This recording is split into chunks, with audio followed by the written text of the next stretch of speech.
ការប្រកែកគ្នាកម្រនឹងបង្ហាញពីភាពឆ្លាតវៃណាស់ប៉ុន្តែវាបង្ហាញពីការខ្វះការគ្រប់គ្រងទៅវិញទេកាលណាការផ្លាស់ប្ដូរមិនកាន់តែខ្លាំងវាជំរុញឲ្យយើងកាន់តែឆ្ងាយពីការពិតហើយខិតទៅចិត្តអំនួតនៅក្នុងគ្រានៃចំនួនមនុស្សមិនបានព្យាយាមស្វែងយល់គ្នាទេគឺពួកគេព្យាយាមយកឈ្នះហើយនៅក្នុងការដេញតាមយកឈ្នះនោះសូម្បីតែមនុស្សដែលឆ្លាតបំផុតក៏បាត់បង់អ្វីមួយដែលមានតម្លៃជាងការឈ្នះនៅក្នុងការប្រកែកទៅទៀតនោះគឺសន្តិភាពក្នុងចិត្តមានអំណាចដ៏ស្ងប់ស្ងាត់មួយនៅក្នុងការចេះទប់ចិត្តវាជាកម្លាំងដែលមិនចាំបាច់ប្រកាសប្រាប់អ្នកដទៃឡើយសមត្ថភាពក្នុងការរក្សាភាពស្ងប់ស្ងាត់នៅពេលអ្នកដទៃកំពុងប្រើអារម្មណ៍ការរក្សាភាពស្ងៀមស្ងាត់នៅពេលអ្នកដទៃកំពុងលោឡានិងការដើរចេញនៅពេលអ្នកដទៃព្យាយាមអូសទាញអ្នកចូលទៅក្នុងជម្លោះដែលមិនចាំបាច់នេះមិនមែនជាភាពទន់ជ្រាយទេតែវាគឺជាវិន័យវាគឺជាការគ្រប់គ្រងហើយលើសពីនេះទៅទៀតវាគឺជាភាពឆ្លាតវៃក្នុងកម្រិតខ្ពស់បំផុតការពិតគឺសាមញ្ញណាស់ប៉ុន្តែវាមិនសូវស្រណុកចិត្តឡើយអ្នកមិនបានរីកចម្រើនខ្ពង់ខ្ពស់តាមរយៈការបញ្ជាក់ប្រាប់គ្រប់គ្នាដែលអ្នកបានជួបថាអ្នកត្រឹមត្រូវនោះទេអ្នករីកចម្រើនតាមរយៈការជ្រើសរើសទីកន្លែងដែលអ្នកត្រូវបញ្ចេញធម៌ពលទៅវិញទេ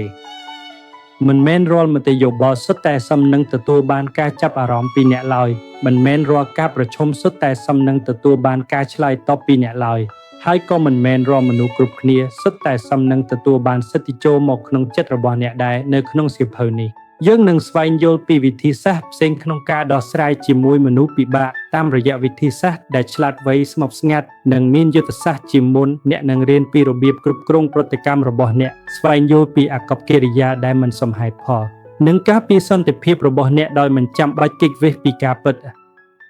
នុកនឹងរៀនពីពេលណាដែលត្រូវនិយាយពេលណាដែលត្រូវស្ងៀមស្ងាត់និងពេលណាដែលត្រូវដើរចេញដោយគ្មានអារម្មណ៍ខុសឆ្គងនេះមិនមែនជារឿងគេចវេះពីចំនួនទេតែវាជាការចេះម្ចាស់ការលើចំនួនវាគឺជាការក្លាយជាមនុស្សប្រភេទដែលរក្សាភាពនឹងណនៅក្នុងភាពវឹកវរមានភាពថ្លៃថ្នូរក្រោមសម្ពាធនិងមិនរវីរវល់នឹងសំឡេងរំខានខាងក្រៅពីព្រោះនៅទីបញ្ចប់ចិត្តដែលខ្លាំងបំផុតមិនមែនជាចិត្តដែលចេះប្រកែកច្រើនជាងគេនោះទេគឺចិត្តដែលចេះគ្រប់គ្រងខ្លួនឯងបានល្អបំផុតចំពោះទី1ឈប់ព្យាយាមយកឈ្នះរាល់ការប្រកែកការយកឈ្នះក្នុងការប្រកែកអាចធ្វើឲ្យអ្នកមានអារម្មណ៍ល្អក្នុងមួយខណៈប៉ុន្តែវាច្រើនតែធ្វើឲ្យអ្នកបាត់បង់អ្វីមួយដែលមានតម្លៃជាងការស្កប់ស្កល់ដែលថាខ្លួនឯងត្រឹមត្រូវទៅទៀតវាធ្វើឲ្យអ្នកបាត់បង់ការគោរពទំនាក់ទំនងនិងភាពសុខសាន្តក្នុងចិត្តការចង់ខ្ចាញ់ខ្ចាលយកត្រូវអាចคล้ายជាទម្លាប់ដោយមិនដឹងខ្លួនហើយមុនពេលអ្នកដឹងខ្លួនអ្នកលែងមានការសន្ទនាទៀតហើយគឺអ្នកកំពុងចូលក្នុងសមរភូមិហើយនៅក្នុងសមរភូមិទាំងនោះទោះបីជាអ្នកឈ្នះក៏អ្នកបាត់បង់អ្វីមួយដែលមិនងាយនឹងស្រោចស្រង់មកវិញបានដែរចូលគិតអំពីរបៀបដែលការប្រកែកភាគច្រើនចាប់ផ្ដើមការមិនយល់ស្របគ្នាសាមញ្ញមួយប្រែទៅជាការឆ្លើយឆ្លងទៅវិញទៅមកសម្លេងចាប់ផ្ដើមខ្លាំងទៅទឹកដមសម្លេងคล้ายជាការការពារខ្លួនហើយភ្លាមនោះគោលដៅលែងមានដើម្បីស្វែងយល់ពីអ្នកដទៃទៀតហើយគឺគោលដៅคล้ายជាការចង់ឈ្នះការចង់បញ្ជានិងការចង់គ្រប់គ្រងប៉ុន្តែនេះគឺជាការពិតមនុស្សកំនឹងបដូរចិត្តដោយសារតែអ្នកប្រកែកឈ្នះពួកគេណាស់ពួកគេអាចនឹងកាន់តែប្រឆាំងអ្នកឬដើរចេញដោយមានអារម្មណ៍ថាគ្មាននរណាស្ដាប់គេមិនថាផ្លូវណាក៏ដោយគឺគ្មានអ្វីដែលមានន័យត្រូវបានសម្រេចឡើយ Michael Turner យល់ពីរឿងនេះតាមរយៈបទពិសោធន៍ដ៏លំបាកគាត់គឺជាអ្នកគ្រប់គ្រងថ្នាក់កណ្ដាលម្នាក់ដែលល្បីខាងពូកែវិភាគនិងតែងតែរៀបចំខ្លួនបានយ៉ាងល្អគាត់មានចម្លើយត្រឹមត្រូវហើយគាត់ដឹងពីរឿងនោះក្នុងកិច្ចប្រជុំគាត់តែងតែជំទាស់នឹងគំនិតចង្អុលបង្ហាញកំហុសនិងជំរុញទស្សនៈរបស់គាត់ដោយទំនុកចិត្តដំបូងឡើយវាហាក់ដូចជាចំណុចខ្លាំងគេឃើញគាត់ជាមនុស្សមានសមត្ថភាពជាមនុស្សដែលមិនបណ្ដោយឲ្យកំហុសរំលងហួសប៉ុន្តែយូរទៅអ្វីក៏ផ្លាស់ប្ដូរមិត្តរួមការងារចាប់ផ្ដើមគេចវេសពីការពិភាក្សាជាមួយគាត់សមាជិកក្រុមស្ទាក់ស្ទើរក្នុងការចែករំលែកគំនិតមិនមែនមកពីពួកគេខ្វះទំនុកចិត្តទេតែមកពីពួកគេដឹងថា Mitchell នឹងរិះគន់បកអាក្រាតគ្រប់យ៉ាងទោះបីជាគាត់និយាយត្រូវក៏វិធីសាស្ត្ររបស់គាត់ធ្វើឲ្យអ្នកដទៃមានអារម្មណ៍ថាខ្លួនឯងតូចទាបអ្នកគ្រប់គ្រងរបស់គាត់បានសង្កេតឃើញថាខណៈពេលដែល Michael មានជំនាញបច្ចេកទេសខ្លាំងប៉ុន្តែឥទ្ធិពលរបស់គាត់មានកម្រិតមនុស្សមិនទុកចិត្តគាត់ពួកគេមិនមានអារម្មណ៍ថាទទួលបានការគាំទ្រពីគាត់ឡើយហើយនៅក្នុងកន្លែងធ្វើការដែលការសហការគ្នាជារឿងសំខាន់នោះគឺជាបញ្ហាធ្ងន់ធ្ងរថ្ងៃមួយបន្ទាប់ពីកិច្ចប្រជុំដ៏តានតឹងមួយអ្នកគ្រប់គ្រងរបស់គាត់បានហៅគាត់មកនិយាយដោយឡែកហើយបាននិយាយពាក្យមួយឃ្លាដែលនៅជាប់ក្នុងចិត្តគាត់ជានិច្ចអ្នកកំពុងព្យាយាមយកឈ្នះរាល់ការសន្ទនាប៉ុន្តែភាពជាអ្នកដឹកនាំមិនមែនជារឿងយកឈ្នះទេគឺជារឿងនាំមនុស្សឲ្យដើរទៅជាមួយអ្នកខណៈនោះបានបង្ខំឲ្យ Michael ឆ្លុះបញ្ចាំងពីខ្លួនឯងគាត់ដឹងថាការចង់ត្រូវជានិច្ចរបស់គាត់កំពុងតែរុញច្រានមនុស្សឲ្យចេញឆ្ងាយគាត់មិនមែនកំពុងកសាងការគោរពទេ គឺគាត់កំពុងបង្កើតការប្រឆាំងការផ្លាស់ប្ដូរមិនបានកើតឡើងត្រឹមមួយយប់ឡើយប៉ុន្តែវាបានចាប់ផ្ដើមដោយការសម្រេចចិត្តសាមញ្ញមួយ Michael បានឈប់កាត់សម្ដីអ្នកដទៃគាត់ចាប់ផ្ដើមស្ដាប់ច្រើនជាងនិយាយនៅពេលគាត់មិនយល់ស្របគាត់មិនបានស្ទុះទៅកែតម្រូវអ្នកដទៃភ្លាមឡើយផ្ទុយទៅវិញគាត់បានសួរខ្លួនឯងថាតើវាសមនឹងចំណាយថាមពលដែរឬទេហើយភាគច្រើនចម្លើយគឺទេសន្សឹមមនុស្សចាប់ផ្ដើមមានប្រតិកម្មចំពោះគាត់ខុសពីមុនការសន្ទនាកាន់តែរលូនវត្តមានរបស់គាត់ហាក់ដូចជាមិនសូវបង្កជម្លោះហើយអ្វីដែលគួរឲ្យអស់សំណើចនោះឥទ្ធិពលរបស់គាត់កាន់តែរីកចម្រើនមិនមែនដោយសារគាត់ប្រកែកច្រើនជាងមុនទេតែដោយសារគាត់ប្រកែកតិចជាងមុននេះគឺជាភាពផ្ទុយគ្នាដែលមនុស្សភាគច្រើនមិនយល់កាលណាអ្នកព្យាយាមបង្ហាញពីភាពឆ្លាតវៃរបស់អ្នកកាន់តែខ្លាំងអ្នកកាន់តែមើលទៅហាក់ដូចជាគ្មានអំណាចភាពឆ្លាតវៃពិតប្រាកដបង្ហាញតាមរយៈការចេះទប់ចិត្តវាបង្ហាញតាមរយៈសមត្ថភាពក្នុងការបណ្ដោយឲ្យរឿងរ៉ាវខ្លះកន្លងហួសការរក្សាភាពស្ងប់ស្ងាត់និងការដឹងថាមិនមែនគ្រប់ស្ថានភាពសុទ្ធតែត្រូវការបញ្ចេញមិត្តរបស់អ្នកនោះទេអ្នកមិនចាំបាច់កែតម្រូវរាល់កំហុសឡើយអ្នកមិនចាំបាច់ឆ្លើយតបរាល់មតិយោបល់ឡើយហើយអ្នកក៏ប្រកាសជាមិនចាំបាច់ទៅតាំងជាមួយរាល់មនុស្សដែលមកប្រឈមនឹងអ្នកដែរវាមានទំនុកចិត្តដ៏ស្ងប់ស្ងាត់មួយនៅក្នុងការជ្រើសរើសមិនប្រកែកវាផ្ញើសារថាអ្នកមានសុវត្ថិភាពគ្រប់គ្រាន់ក្នុងការយល់ដឹងរបស់ខ្លួនឯងរហូតដល់មិនត្រូវការបញ្ជាក់ពីអ្នកដទៃវាបង្ហាញថាការផ្ដោតអារម្មណ៍របស់អ្នកមិនមែននៅលើការយកឈ្នះសមរភូមិតូចតាចនោះទេប៉ុន្តែគឺនៅលើការរក្សាការគ្រប់គ្រងលើខ្លួនឯងហើយការគ្រប់គ្រងប្រភេទនោះគឺគម្រោងមានណាស់ដូច្នេះនៅពេលក្រោយដែលអ្នកមានអារម្មណ៍ចង់ប្រកែកចូលឈប់មួយផ្លែតសួរខ្លួនឯងថាតើអ្វីទៅជាអ្វីដែលអ្នកចង់បានពិតប្រាកដ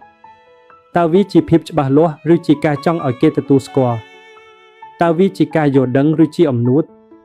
ពីព្រោះនៅពេលអ្នកមានភាពស្មោះត្រង់ចំពោះរឿងនេះការជ្រើសរើសនឹងកាន់តែងាយស្រួលអ្នកមិនចាំបាច់ចូលរួមរាល់ការប្រកែកដែលគេអញ្ជើញអ្នកឡើយអ្នកមិនចាំបាច់បញ្ជាក់ប្រាប់មនុស្សដែលមិនទាន់ត្រៀមខ្លួនយល់ពីអ្នកឡើយហើយអ្នកមិនចាំបាច់លះបង់សន្តិភាពរបស់អ្នកគ្រាន់តែដើម្បីមានអារម្មណ៍ថាខ្លួនឯងត្រឹមត្រូវក្នុងរយៈពេល2-3នាទីនោះទេជួនកាលចលនាដែលឆ្លាតបំផុតគឺនិយាយឲ្យតិចធ្វើឲ្យតិចនិងបណ្ដោយឲ្យវាទៅមិនមែនមកពីអ្នកគ្មានអ្វីត្រូវនិយាយទេតែមកពីអ្នកមានអ្វីដែលសំខាន់ជាងនេះដែលត្រូវការពារនោះគឺថាមពលរបស់អ្នកការផ្ដោតអារម្មណ៍របស់អ្នកនិងការគ្រប់គ្រងរបស់អ្នកហើយនៅពេលអ្នកយល់ពីរឿងនេះអ្នកនឹងឈប់ព្យាយាមយកឈ្នះរាល់ការប្រកែកហើយអ្នកចាប់ផ្ដើមឈ្នះតាមរបៀបដែលធំធេងជាងនេ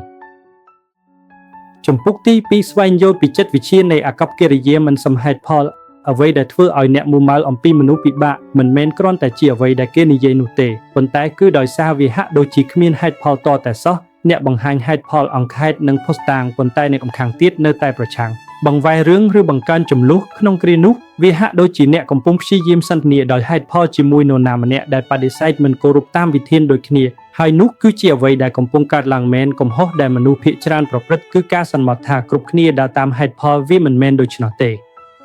េមនុស្សជាច្រើនដើរតាមអារម្មណ៍ជាមុនសិនរួចទៅប្រហែលផលតាមក្រោយដើម្បីគ្រប់គ្រងអ្វីដែលពួកគេមានអារម្មណ៍រួចទៅហើយនៅពេលនរណាម្នាក់មានប្រតិកម្មមិនសមហេតុផលវាក៏មកនឹងជារឿងលើផ្ទៃខាងលើណាស់តែវាច្រើនតែជារឿងដែលជ្រៅជាងនេះដូចជាអំនួតភាពមិនជឿជាក់ការភ័យខ្លាចឬការចង់គ្រប់គ្រងការប្រកែកគ្នាដែលអ្នកកំពុងជួបច្រើនតែគ្រាន់តែជាស្រទាប់ដែលមើលឃើញប៉ុណ្ណោះនៅពីក្រោមវាគឺជាមនុស្សម្នាក់ដែលកំពុងព្យាយាមការពារអត្តសញ្ញាណរបស់គេការពារមោទនភាពឬចង់គេចចេញពីអារម្មណ៍ថាខ្លួនឯងទន់ខ្សោយហើយនៅពេលមនុស្សម្នាក់មានអារម្មណ៍ថាមានការគំរាមកំហែងក្នុងកម្រិតនោះហេតុផលក៏លែងសំខាន់ទៀតហើយអ្នកមិនអាចប្រហែលផលជាមួយមនុស្សដែលមិនបានប្រហែលផលដើម្បីចូលទៅក្នុងជំហរនោះបានឡើយនេះគឺជាកន្លែងដែលការប្រកែកភាគច្រើនដើរខុសផ្លូវអ្នកនាំយកហេតុផលចូលក្នុងស្ថានភាពដែលប្រើអារម្មណ៍ហើយនៅកំខាងទៀតនាំយកអារម្មណ៍ចូលក្នុងស្ថានភាពដែលអ្នកគិតថាជាហេតុផលអ្នកទាំងពីរមិនដែលជួបគ្នាឡើយកាលណាអ្នកកាន់តែជំរុញហេតុផលរបស់អ្នកពួកគេកាន់តែប្រឆាំងមិនមែនដោយសារអ្នកខុសទេតែដោយសារពួកគេមានអារម្មណ៍ថាត្រូវបានប្រឈមហើយនៅពេលមនុស្សមានអារម្មណ៍ថាត្រូវបានប្រឈមពួកគេមិនបើកចិត្តឡើយគឺពួកគេបិទចិត្តពួកគេការពារខ្លួននិងវាយបកមកវិញ Daniel Brooks រស់នៅក្នុងវត្តបែបនោះដោយមិនដឹងខ្លួនគាត់គឺជាអ្នកគ្រប់គ្រងហាងលក់រីម្នាក់ដែលមានភារកិច្ចគ្រប់គ្រងក្រុមបុគ្គលិកនិងចាត់ចែងប្រតិបត្តិការប្រចាំថ្ងៃបើតាមលក្ខណៈសម្បត្តិគាត់គឺជាមនុស្សមានសមត្ថភាពនិងខំប្រឹងធ្វើការប៉ុន្តែក្នុងការអនុវត្តជាក់ស្ដែងគាត់តែងតែជួបប្រទះភាពតានតឹងរឿងតូចតាចនឹងក្លាយជាការប្រកែកគ្នាការផ្ដល់មតិយោបល់សាមញ្ញនឹងក្លាយជាចំនួនក្រុមរបស់គាត់ឃើញគាត់ជាមនុស្សឆាប់មានប្រតិកម្មជាមនុស្សដែលប្រកាន់រឿងខ្លាំងពេកនិងឆ្លើយតបលឿនពេកថ្ងៃមួយបញ្ហាការវិភាគតូចតាចមួយបានប្រែទៅជាការឆ្លោះរកែកគ្នាខ្លាំងរវាង Daniel និងបុគ្គលិកម្នាក់បុគ្គលិកនោះបានសួរដេញដោលអំពីការបដូរវេនការងារហើយជំនួសឲ្យការពន្យល់ដោយស្ងប់ស្ងាត់ Daniel បែរជាតាំងវេនភ្លាមទឹកដុំសម្លេងរបស់គាត់คล้ายជាការការពារខ្លួនសម្ដីរបស់គាត់កាន់តែមុតស្រួចក្នុងរយៈពេលតែប៉ុន្មាននាទី អ្វីដែលគួរតែជាការបញ្ជាក់សាមញ្ញបែរជាคล้ายជាការឆ្លោះប្រកែកគ្នាយ៉ាងខ្លាំងនៅចំពោះមុខអ្នកដទៃស្ថានភាពកាន់តែរីកធំមិនមែនដោយសារបញ្ហានោះធ្ងន់ធ្ងរទេតែដោយសារអារម្មណ៍បានចូលមកគ្រប់គ្រងក្រោយមកនៅថ្ងៃដែល Daniel អង្គុយម្នាក់ឯងក្នុងការិយាល័យគិតឡើងវិញអំពីវាដែលបានកើតឡើងគាត់មិនយល់ថាហេតុអ្វីបានជារឿងតូចតាចតែងតែប្រែទៅជាបញ្ហាធំបែបនេះតាមទស្សនៈរបស់គា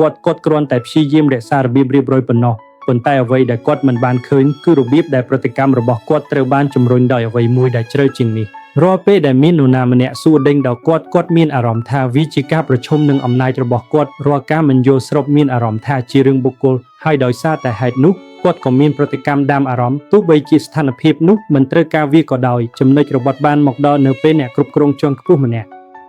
់បានសង្កេតឃើញអាកប្បកិរិយារបស់គាត់ហើយបានផ្ដល់មតិយោបល់ត្រង់ដល់គាត់បានប្រាប់ Daniel ថាអ្នកមិនមែនកំពុងដោះស្រាយជាមួយស្ថានភាពទេអ្នកកំពុងតែមានប្រតិកម្មចំពោះអារម្មណ៍ដែលស្ថានភាពនោះធ្វើឲ្យអ្នកមានអារម្មណ៍បែបនោះវិញទេពាក្យសម្ដីនោះបាននៅជាប់ជាមួយគាត់ជាលើកដំបូង Daniel ចាប់ផ្ដើមឃើញទម្រង់បែបបទវាមិនមែនជាបញ្ហាខ្លួនឯងទេដែលបង្កឲ្យមានជម្លោះគឺការបកស្រាយរបស់គាត់ចំពោះបញ្ហាទាំងនោះទៅវិញទេនៅពេលគាត់យល់ពីរឿងនេះគ្រប់យ៉ាងចាប់ផ្ដើមផ្លាស់ប្ដូរជំនួសឲ្យការមានប្រតិកម្មភ្លាមគាត់ចាប់ផ្ដើមសង្កេត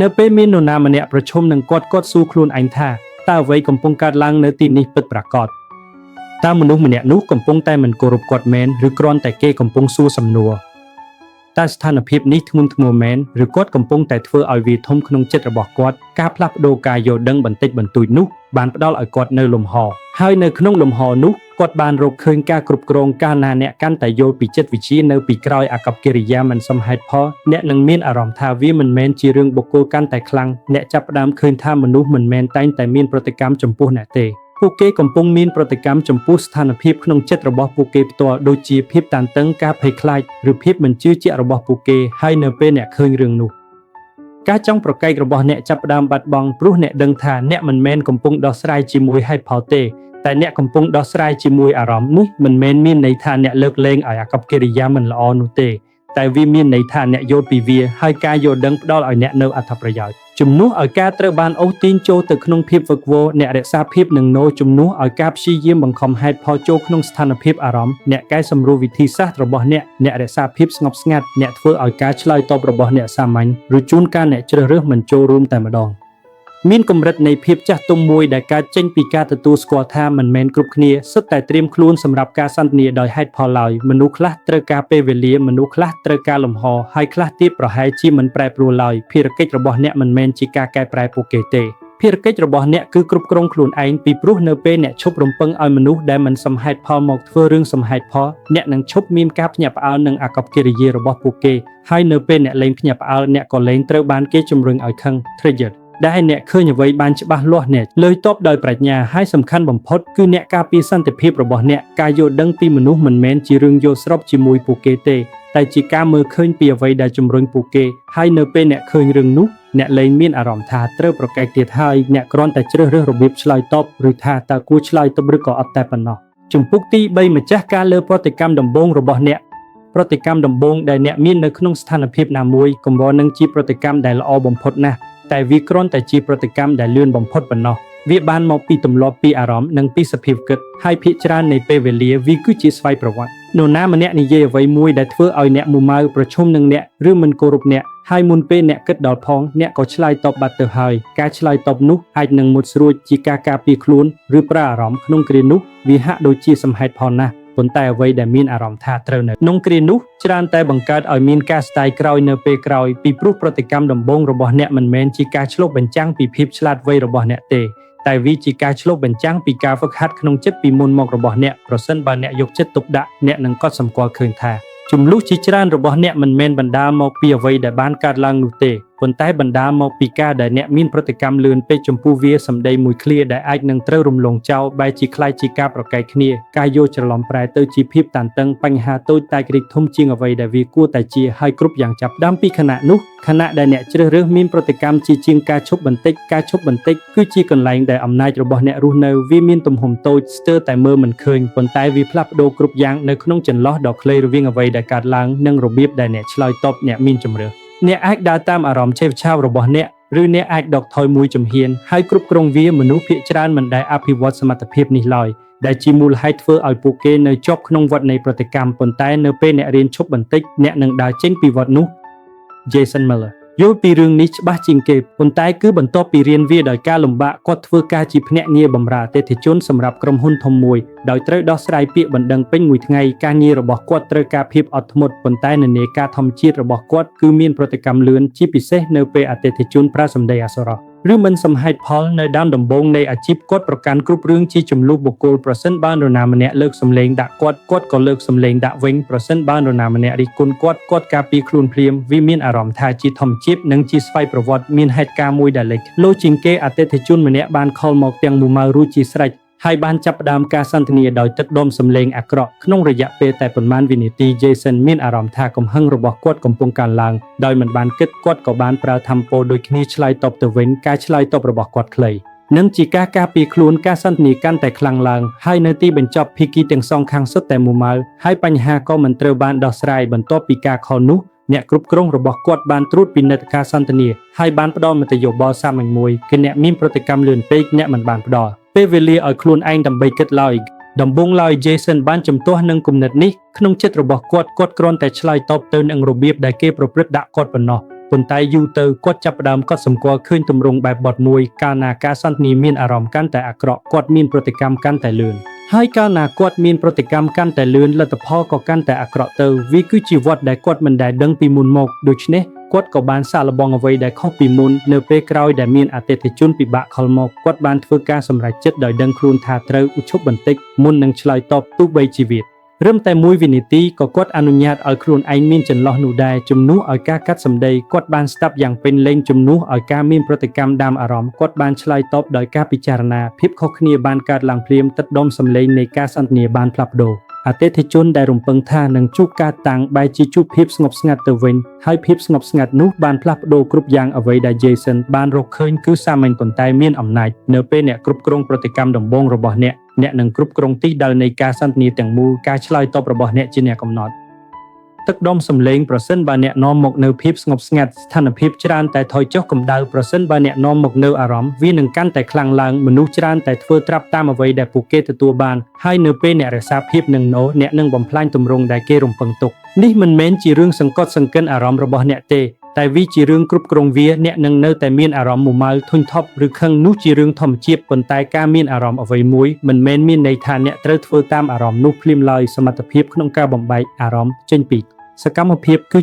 វិដែលបង្កើតការគ្រប់គ្រងវាគឺជាអ្វីដែលអនុញ្ញាតឲ្យអ្នកជ្រើសរើសការឆ្លើយតបដែលផ្ដល់ប្រយោជន៍ដល់អ្នកជាងការឆ្លើយតបដែលគ្រាន់តែបញ្ចេញកំហឹងមួយខណៈការប្រឈមគឺថ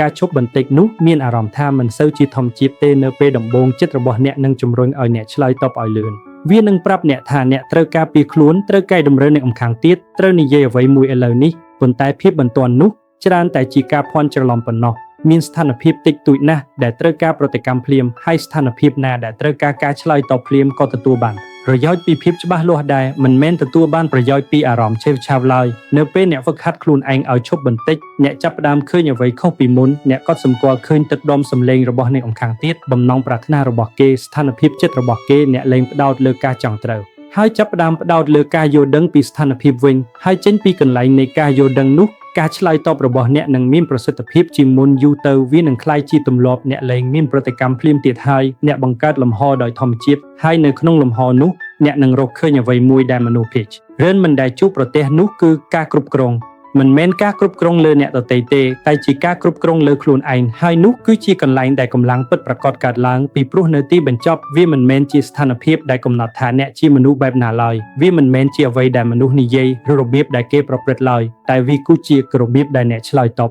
ហើយនៅពេលអ្នកម្ចាស់ការលើប្រតិកម្មដំបូងរបស់អ្នកនឹងគ្រប់គ្រងការឆ្លើយតបនោះអ្នកឈប់ត្រូវបានដឹកនាំដោយអារម្មណ៍ឆេវឆាវហើយចាប់ផ្ដើមធ្វើសកម្មភាពដោយចេតនាការផ្លាស់ប្ដូរបន្តិចបន្តួចនោះការសម្រេចចិត្តឈប់បន្តិចអាចលាស់ប្ដូរគ្រប់យ៉ាងវាអាចប្ដូរចំនួនឲ្យទៅជាភាពច្បាស់លាស់ប្ដូរភាពតានតឹងឲ្យទៅជាភាពស្ងប់ស្ងាត់និងប្ដូរប្រតិកម្មឲ្យទៅជាការគ្រប់គ្រងហើយនៅពេលអ្នកបានជួបរឿងនោះអ្នកនឹងដឹងរឿងសំខាន់មួយអ្នកមិនចាំបាច់មានប្រតិកម្មចំពោះគ្រប់យ៉ាងឡើយអ្នកគ្រាន់តែត្រូវការឆ្លើយតបចំពោះអ្វីដែលសំខាន់ពិតប្រាកដប៉ុណ្ណោះចំពុកទី4ប្រើប្រាស់ភាពស្ងៀមស្ងាត់ជាយុទ្ធសាស្ត្រដ៏មានប្រៀប ភាពស្ងៀមស្ងាត់ច្រើនតែត្រូវបានគេយល់ច្រឡំមនុស្សជាច្រើនចាត់ទុកវាជាភាពទន់ខ្សោយជាការស្ទាក់ស្ទើរឬជាការខ្វះទំនុកចិត្តក្នុងពិភពលោកដែលគ្រប់គ្នាកំពុងព្យាយាមចង់ឲ្យគេសម្លេងរបស់ខ្លួនការនិយាយឲ្យលឿននិងខ្លាំងច្រើនតែត្រូវបានគេច្រឡំថាជាកម្លាំងប៉ុន្តែតាមពិតទៅរឿងដែលផ្ទុយពីនេះទើបជាការពិតភាពស្ងៀមស្ងាត់នៅពេលប្រើប្រាស់ដោយមានចេតនាច្បាស់លាស់គឺជាឧបករណ៍ដ៏មានអំណាចបំផុតមួយដែលអ្នកមានវាផ្ដល់ឲ្យអ្នកនៅការគ្រប់គ្រងវាបង្កើតលំហនិងវាផ្លាស់ប្តូរធម៌ពលទាំងមូលនៃការសន្ទនាមនុស្សភាគច្រើននិយាយច្រើនពេកជាពិសេសនៅពេលពួកគេមានអារម្មណ៍ថាត្រូវបានគេប្រឈមពួកគេប្រញាប់ប្រញាល់ពន្យល់ការពារនិងដោះសារឲ្យខ្លួនឯងពួកគេព្យាយាមបំពេញរាល់ចន្លោះទំនេរដោយសម្ដីព្រោះគិតថាការនិយាយកាន់តែច្រើននឹងនាំមកនៅការគ្រប់គ្រងកាន់តែខ្លាំងប៉ុន្តែតាមពិតកាលណាពួកគេនិយាយកាន់តែច្រើនពួកគេកាន់តែបង្ហាញឲ្យគេឃើញកាន់តែច្បាស់មិនត្រឹមតែគំនិតរបស់ពួកគេទេប៉ុន្តែគឺអារម្មណ៍ភាពមិនជឿជាក់និងការស្រេកឃ្លានចង់ឲ្យគេទទួលស្គាល់ហើយនៅពេលរឿងទាំងនេះត្រូវបានគេមើលឃើញពួកគេក៏បាត់បង់ប្រៀបរបស់ខ្លួនដោយមិនដឹងខ្លួនភាពស្ងៀមស្ងាត់ធ្វើការខុសពីនេះវាធ្វើឲ្យវ័យយឺតចុះវាបំបត្តិភាពបន្ទាន់នៅពេលអ្នកជ្រើសរើសមិនឆ្លើយតបភ្លាមអ្នកបង្កើតឲ្យមានខណៈនៃភាពមិនច្បាស់លាស់មួយអ្នកម្ខាងទៀតដែលប្រហែលជារំពឹងចង់ឃើញប្រតិកម្មពីអ្នកនិងត្រូវស្ថិតក្នុងភាពទេស្អាតហើយនៅក្នុងខណៈនោះរឿងដ៏គួរឲ្យចាប់អារម្មណ៍មួយនឹងកើតឡើងពួកគេនឹងចាប់ផ្ដើមបង្ហាញរឿងរ៉ាវកាន់តែច្រើនពួកគេនិយាយកាន់តែច្រើនពួកគេព្យាយាមបំពេញភាពស្ងៀមស្ងាត់នោះដោយខ្លួនឯងហើយជាញឹកញាប់តាមរយៈការធ្វើបែបនេះពួកគេបែរជាបង្ហាញពីចំណុចខ្សោយនៅក្នុងចំហរបស់ពួកគេផ្ទាល់ទៅវិញ Ryan Collins បានរៀនមេរៀននេះតាមរយៈបទពិសោធន៍គាត់គឺជាអ្នកជំនាញផ្នែកលក់ជាន់ខ្ពស់នៅក្នុងវិស័យដែលមានការប្រកួតប្រជែងខ្លាំងដែលល្បីខាងមានថាមពលនិងជំនាញបញ្ចុះបញ្ចូលនៅដើមអាជីពគាត់ជឿថាជោគជ័យបានមកពីការនិយាយឲ្យច្រើនជំរុញឲ្យខ្លាំងនឹងត្រូវតែជាអ្នកនិយាយចុងក្រោយជានិច្ចក្នុងកិច្ចប្រជុំជាមួយអតិថិជនគាត់តែងតែគ្រប់គ្រងការសន្ទនាបង្ហាញរាល់ព័ត៌មានលម្អិតនិងឆ្លើយតបរាល់ការជំទាស់ឲ្យបានលឿនបំផុតគាត់ជឿថាការគ្រប់គ្រងបានមកពីការប្រាស្រ័យទាក់ទងឥតឈប់ឈរប៉ុន្តែទោះបីជាគាត់ខំប្រឹងយ៉ាងណាក៏ដោយលទ្ធផលរបស់គាត់មិនសូវនឹងនៅឡើយកិច្ចព្រមព្រៀងខ្លះសម្រេចបានតែខ្លះទៀតមិនបានអតិថិជនហាក់ដូចជាមានការស្ទាក់ស្ទើរទោះបីជាសំណើរបស់គាត់ល្អយ៉ាងណាក៏ដោយរហូតទាល់តែមានគ្រូបង្វឹកម្នាក់បានសង្កេតមើលកិច្ចប្រជុំរបស់គាត់ទើបអ្វីចាប់ផ្ដើមផ្លាស់ប្ដូរបន្ទាប់ពីកិច្ចប្រជុំគ្រូបង្វឹកនោះបាននិយាយពាក្យសាមញ្ញមួយគឺអ្នកនិយាយច្រើនពេកអ្នកមិនបានទុកលំហឲ្យពួកគេគិតឡើយដំបូងឡើយ Ryan មិនយល់ទេក្នុងចិត្តរបស់គាត់ការនិយាយកាន់តែច្រើនមានន័យថាភាពច្បាស់លាស់កាន់តែខ្លាំងប៉ុន្តែគាត់បានសម្រេចចិត្តសាកល្បងក្នុងកិច្ចប្រជុំអតិថិជនបន្ទាប់គាត់បានបដូរវិធីសាស្ត្របន្ទាប់ពីបង្ហាញសំណើរបស់គាត់រួចជំនួសឲ្យការបន្តនិយាយគាត់បានឈប់គាត់បណ្ដោយឲ្យភាពស្ងៀមស្ងាត់នោះនៅទីនោះវាមានអារម្មណ៍ថាមិនសូវស្រណុកចិត្តឡើយនៅពេលដំបូងសភាពគិតរបស់គាត់ជំរុញឲ្យគាត់និយាយឲ្យពន្យល់បន្ថែមឲ្យបំពេញចន្លោះប៉ុន្តែគាត់បានទប់ចិត្តអតិថិជនដែលរំពឹងថាគាត់នឹងបន្តនិយាយក៏ចាប់ផ្ដើមអន់មកមុខហើយចាប់ផ្ដើមសួរសំណួរដែលបង្ហាញពីអ្វីដែលពួកគេកំពុងគិតពិតប្រាកដសំណួរដែលបង្ហាញពីកង្វល់របស់ពួកគេហើយជំនួសឲ្យការស្មានឬការសន្មត់ដោយខ្លួនឯងឥឡូវនេះ Ryan មានភាពច្បាស់លាស់គាត់បានលើយតបដោយស្ងប់ស្ងាត់ខ្លីរួចបណ្ដោយឲ្យភាពស្ងៀមស្ងាត់កើតមានម្ដងទៀតការសន្ទនាបានផ្លាស់ប្ដូរវាមានទល់ឲ្យភាពជាងមុនមានការពិចារណាជាងមុនហើយនៅចុងបញ្ចប់នៃកិច្ចប្រជុំអតិថិជនមានអារម្មណ៍ថាគេត្រូវបានគេស្ដាប់មិនមែនត្រូវបានគេបង្ខំឡើយកិច្ចព្រមព្រៀងក៏ត្រូវបានសម្រេចអ្វីដែល Ryan បានរកឃើញមិនមែនគ្រាន់តែជាបច្ចេកទេសលក់ដូរនោះទេវាគឺជាគោលការណ៍ភាពស្ងៀមស្ងាត់ផ្ដល់ឲ្យអ្នកនៅអានុភាពវាអនុញ្ញាតឲ្យអ្នកសង្កេតជំនួសឲ្យការមានប្រតិកម្មវាបង្ខំឲ្យអ្នកដទៃចូលរួមឲ្យកាន់តែជ្រៅហើយសំខាន់បំផុតគឺវាជួយឲ្យអ្នកគ្រប់គ្រងអារម្មណ៍របស់ខ្លួនឯងនៅពេលអ្នកស្ងៀមស្ងាត់អ្នកមិនត្រូវបានគេអូសទាញចូលទៅក្នុងចំនួនដែលមិនចាំបាច់ឡើយអ្នកកំពុងជ្រើសរើសថាពេលណានិងរបៀបណាដែលត្រូវឆ្លើយតបរឿងនេះអាចយកទៅអនុវត្តបានលើសពីប្រព័ន្ធការងារក្នុងជីវិតប្រចាំថ្ងៃភាពស្ងៀមស្ងាត់អាចការពារការប្រកែកគ្នាដែលមិនចាំបាច់រាប់មិនអស់នៅពេលនរណាម្នាក់និយាយអ្វីមួយដែលចង់ឌឺដងប្រតិកម្មភ្លាមរបស់អ្នកអាចនឹងចង់ឆ្លើយតបចង់កែតម្រូវឬចង់ការពារខ្លួនប៉ុន្តែប្រសិនបើអ្នកជ្រើសរើសភាពស្ងៀមស្ងាត់សូម្បីតែមួយខណៈក៏អ្នកបានបំបីទម្រង់បែបបទនោះដែរអ្នកមិនបានផ្ដល់ឲ្យអ្នកម្ខាងទៀតនៅអ្វីដែលគេរំពឹងទុកឡើយហើយជាញឹកញាប់នៅពេលដែលគ្មានប្រតិកម្មរបស់អ្នកមកជួយចាក់សាំងបន្ថែមស្ថានភាពនោះក៏នឹងបាត់បង់កម្ដៅរបស់វាដោយខ្លួនឯងភាពស្ងៀមស្ងាត់ក៏បង្ហាញពីទំនុកចិត្តផងដែរវាបង្ហាញថាអ្នកមិនប្រញាប់ប្រញាល់ចង់ឲ្យគេយល់ឬចង់ឲ្យគេទទួលស្គាល់នោះទេវាបង្ហាញថាអ្នករនុកចិត្តជាមួយខ្លួនឯងដែលមិនចាំបាច់បញ្ជាក់ភាពត្រឹមត្រូវរបស់ខ្លួនរាល់ពេលដែលមានឱកាសនោះទេហើយវត្តមានបែបនោះគឺមានអំណាចណាស់មនុស្សនឹងកត់សម្គាល់ឃើញវាពួកគេនឹងគោរពវាទោះបីជាពួកគេមិនយល់ច្បាស់ពីមូលហេតុក៏ដោយជាការពិតណាស់ ភាពស្ងៀមស្ងាត់មិនមែនមានន័យថាកិច្ចវេះពីការប្រាស្រ័យតាក់ទងនោះទេវាមិនមែនមានន័យថាមិននិយាយឬមិនបញ្ចេញមតិតតែសោះនោះទេវាមានន័យថាជាការធ្វើរឿងរ៉ាវដោយមានចេតនាវាមានន័យថាត្រូវនិយាយនៅពេលដែលវាបន្ថែមតម្លៃហើយត្រូវរក្សាភាពស្ងៀមស្ងាត់នៅពេលដែលវាមិនចាំបាច់វាមានន័យថាត្រូវយល់ថាមិនមែនគ្រប់ស្ថានភាពសុទ្ធតែត្រូវការមតិរបស់អ្នកឡើយហើយជួនកាលការមិននិយាយអ្វីសោះគឺនិយាយបានច្រើនជាងអ្វីទាំងអស់ដែលអ្នកអាចនិយាយបានទៅទៀតនឹងមានគ្រាដែលភាពស្ងៀមស្ងាត់ធ្វើឲ្យអ្នកមានអារម្មណ៍មិនស្រណុកឡើយគ្រាដែលអ្នកមានអារម្មណ៍ចង់និយាយចង់មានប្រតិកម្មចង់បំពេញចន្លោះទំនេរប៉ុន្តែទាំងនោះហើយគឺជាគ្រាដែលភាពស្ងៀមស្ងាត់មានតម្លៃបំផុតពីព្រោះនៅក្នុងគ្រានោះអ្នកមិនត្រឹមតែគ្រប់គ្រងការសន្ទនាប៉ុណ្ណោះទេអ្នកកំពុងគ្រប់គ្រងខ្លួនឯងយូរទៅវានឹងក្លាយជាទម្លាប់អ្នកនឹងក្លាយជាមនុស្សដែលចេះគិតគូរជាងមុនធ្វើអ្វីដោយចេតនាជាងមុនអ្នកឈប់មានប្រតិកម្មដើមអារម្មណ៍ឆេវឆាវហើយចាប់ផ្ដើមឆ្លើយតបតាមយុទ្ធសាស្ត្រអ្នកស្ដាប់ច្រើនជាងមុនសង្កេតច្រើនជាងមុននិងនិយាយតិចជាងមុនប៉ុន្តែនៅពេលអ្នកនិយាយសម្ដីរបស់អ្នកនឹងមានទម្ងន់ជាងមុនព្រោះវាមិនត្រូវបានជំរុញដោយអារម្មណ៍តែវាត្រូវបានជំរុញដោយចេតនាហើយនោះគឺជាអំណាចពិតប្រាកដនៃភាពស្ងៀមស្ងាត់វាមិនមែនជារឿងនិយាយឲ្យតិចដើម្បីតែនិយាយតិចនោះទេតែវាជារឿងបង្កើតលំហសម្រាប់ភាពច្បាស់លាស់សម្រាប់ការគ្រប់គ្រងនិងសម្រាប់លទ្ធផលដែលល្អជាងមុនវាជារឿងយល់ដឹងថាអ្នកមិនចាំបាច់យកឈ្នះរាល់ការសន្ទនាដោយប្រើសម្ដីនោះទេជួនកាលជំហរដែលខ្លាំងបំផុតគឺជាជំហរដែលរក្សាភាពស្ងៀមស្ងាត់និងនឹងគ្រប់គ្រងបានល្អជំពូកទី5គុំទុកក្នុងចិត្តនៅអ្វីដែលមិនមែនជារឿងរបស់អ្នកមិនមែនគ្រប់យ៉ាងដែលគេនិយាយមកកាន់អ្នកសុទ្ធតែជារឿងរបស់អ្នកពិតប្រាកដនោះទេប៉ុន្តែប្រសិនបើអ្នកមិនប្រុងប្រយ័ត្នអ្នកនឹងរែកពុនវាដូចជាវាជារឿងរបស់អ្នកអញ្ចឹងមតិយោបល់ដែលមិនប្រុងប្រយ័ត្នទឹកដុំសម្លេងដែលអាក្រក់ការរិះគន់ដែលមិនយុត្តិធម៌រឿងទាំងនេះអាចមកតាំងទីនៅក្នុងចិត្តរបស់អ្នកហើយចាប់ផ្ដើមកំណត់អារម្មណ៍របស់អ្នកចំពោះខ្លួនឯងអ្នកគិតចុះគិតឡើងវិភាគវាហើយជួនកាលថែមទាំងជីវវាទៀតផងហើយតាមរយៈការធ្វើបែបនេះអ្នកបានផ្ដល់អំណាចឲ្យអ្នកដទៃមកលើស្ថានភាពផ្លូវចិត្តរបស់អ្នកលើសពីអ្វីដែលគេគួរទទួលបានការពិតគឺថាមនុស្សភាគច្រើននិយាយចេញពីទស្សនៈរបស់ពួកគេផ្ទាល់អារម្មណ៍របស់ពួកគេផ្ទាល់និងកម្រិតនៃសមត្ថភាពរបស់ពួកគេផ្ទាល់នៅពេលនរណាម្នាក់មានប្រតិកម្មមិនល្អវាតែងតែជារឿងពាក់ព័ន្ធនឹងអ្នកតិចតួចណាស់តែវាពាក់ព័ន្ធនឹងអ្វីដែលពួកគេកំពុងជួបប្រទះក្នុងចិត្តរបស់ពួកគេច្រើនជាងភាពតានតឹងភាពមិនជឿជាក់ភាពមុម៉ៅរបស់ពួកគេទាំងអស់នេះត្រូវរកកន្លែងបញ្ចេញហើយជួនកាលអ្នកគ្រាន់តែជាកន្លែងដែលគេបញ្ចេញមកដាក់ប៉ុណ្ណោះប៉ុន្តែគ្រាន់តែរឿងអ្វីមួយត្រូវបានតម្រង់មករកអ្នកមិនមែនមានន័យថាវាជារបស់អ្នកឡើយបញ្ហាចាប់ផ្ដើមនៅពេលអ្នកប្រកាន់វាជារឿងបុគ្គលនៅពេលអ្នកសន្មតថារាល់ការរិះគន់ឆ្លុះបញ្ចាំងពីតម្លៃរបស់អ្នករាល់ទឹកដុំសម្លេងមិនល្អឆ្លុះបញ្ចាំងពីសារៈសំខាន់របស់អ្នកហើយរាល់ការមិនយល់ស្របឆ្លុះបញ្ចាំងពីសមត្ថភាពរបស់អ្នកនៅពេលរឿងនោះកើតឡើងអ្នកនឹងក្លាយជាអ្នកជាប់ជំពាក់ផ្លូវអារម្មណ៍ជាមួយរាល់ការប្រាស្រ័យតាក់ទងអ្នកចាប់ផ្ដើមមានប្រតិកម្មមិនត្រឹមតែចំពោះអ្វីដែលគេនិយាយប៉ុណ្ណោះទេប៉ុន្តែចំពោះអ្វីដែលអ្នកគិតថាវាមានន័យចំពោះអ្នកហើយនោះគឺជាកន្លែងដែលចំនួនមិនចាំបាច់ចាប់ផ្ដើមEthan Walker បានធ្លាក់ចូលក្នុងទម្រង់បែបបទនេះដោយមិនដឹងខ្លួនគាត់គឺជាអ្នករចនាក្រាហ្វិកឯករាជ្យដែលធ្វើការជាមួយអតិថិជនមកពីវិស័យផ្សេងគ្នាការងាររបស់គាត់គឺជាការច្នៃប្រឌិតហើយដូចជាការងារច្នៃប្រឌិតទាំងអស់ដែរវាតែងតែមានការផ្ដល់មតិយោបល់នៅដើមដំបូងនៃអាជីពគាត់មានចិត្តឃ្លាវខ្លានិងលះបង់ខ្លាំងគាត់បានដាក់អស់ពីកម្លាំងកាយចិត្តទៅក្នុងរាល់គម្រោងប៉ុន្តែយូរទៅអ្វីចាប់ផ្ដើមផ្លាស់ប្ដូររាល់ពេលដែលអតិថិជនរិះគន់ការងាររបស់គាត់សូម្បីតែបន្តិចបន្តួចក៏ Ethan មានអារម្មណ៍ជឿចាប់ខ្លាំងដែរប្រសិនបើអតិថិជននិយាយថានេះមិនទាន់ជាអ្វីដែលខ្ញុំចង់បានទេគាត់នឹងងើថាការងារនេះមិនល្អគ្រប់គ្រាន់ទេប្រសិនបើនរណាម្នាក់សុំឲ្យកែសម្រួលគាត់បកស្រាយថាវាជាការបរាជ័យកាលណាគាត់កាន់តែយកបញ្ហាទាំងនេះទុកក្នុងចិត្តកាន់តែខ្លាំងទំនុកចិត្តរបស់គាត់ក៏កាន់តែធ្លាក់ចុះគាត់ចាប់ផ្ដើមសង្ស័យលើខ្លួនឯងគាត់ធ្វើការលើការរចនាខ្លាំងហួសហេតុពេកដើម្បីព្យាយាមគេចចេញពីការរិះគន់អវិជ្ជមានហើយអ្វីដែលគួរឲ្យអស់សំណើចនោះគឺវាធ្វើឲ្យការងាររបស់គាត់កាន់តែគ្មានប្រសិទ្ធភា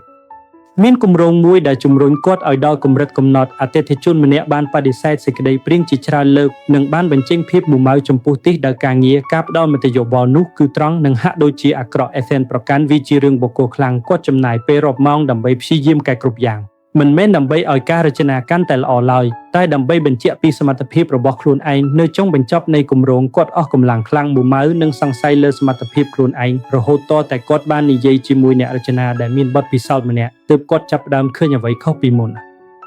អ្នករចនានោះបានប្រាប់គាត់នៅពាក្យសាមញ្ញតែមានអំណាចអ្នកមិនមែនរចនាដើម្បីខ្លួនឯងទេហើយប្រតិកម្មរបស់ពួកគេមិនមែនជារឿងរបស់អ្នកឡើយគឺជារឿងដែលពួកគេចង់បាន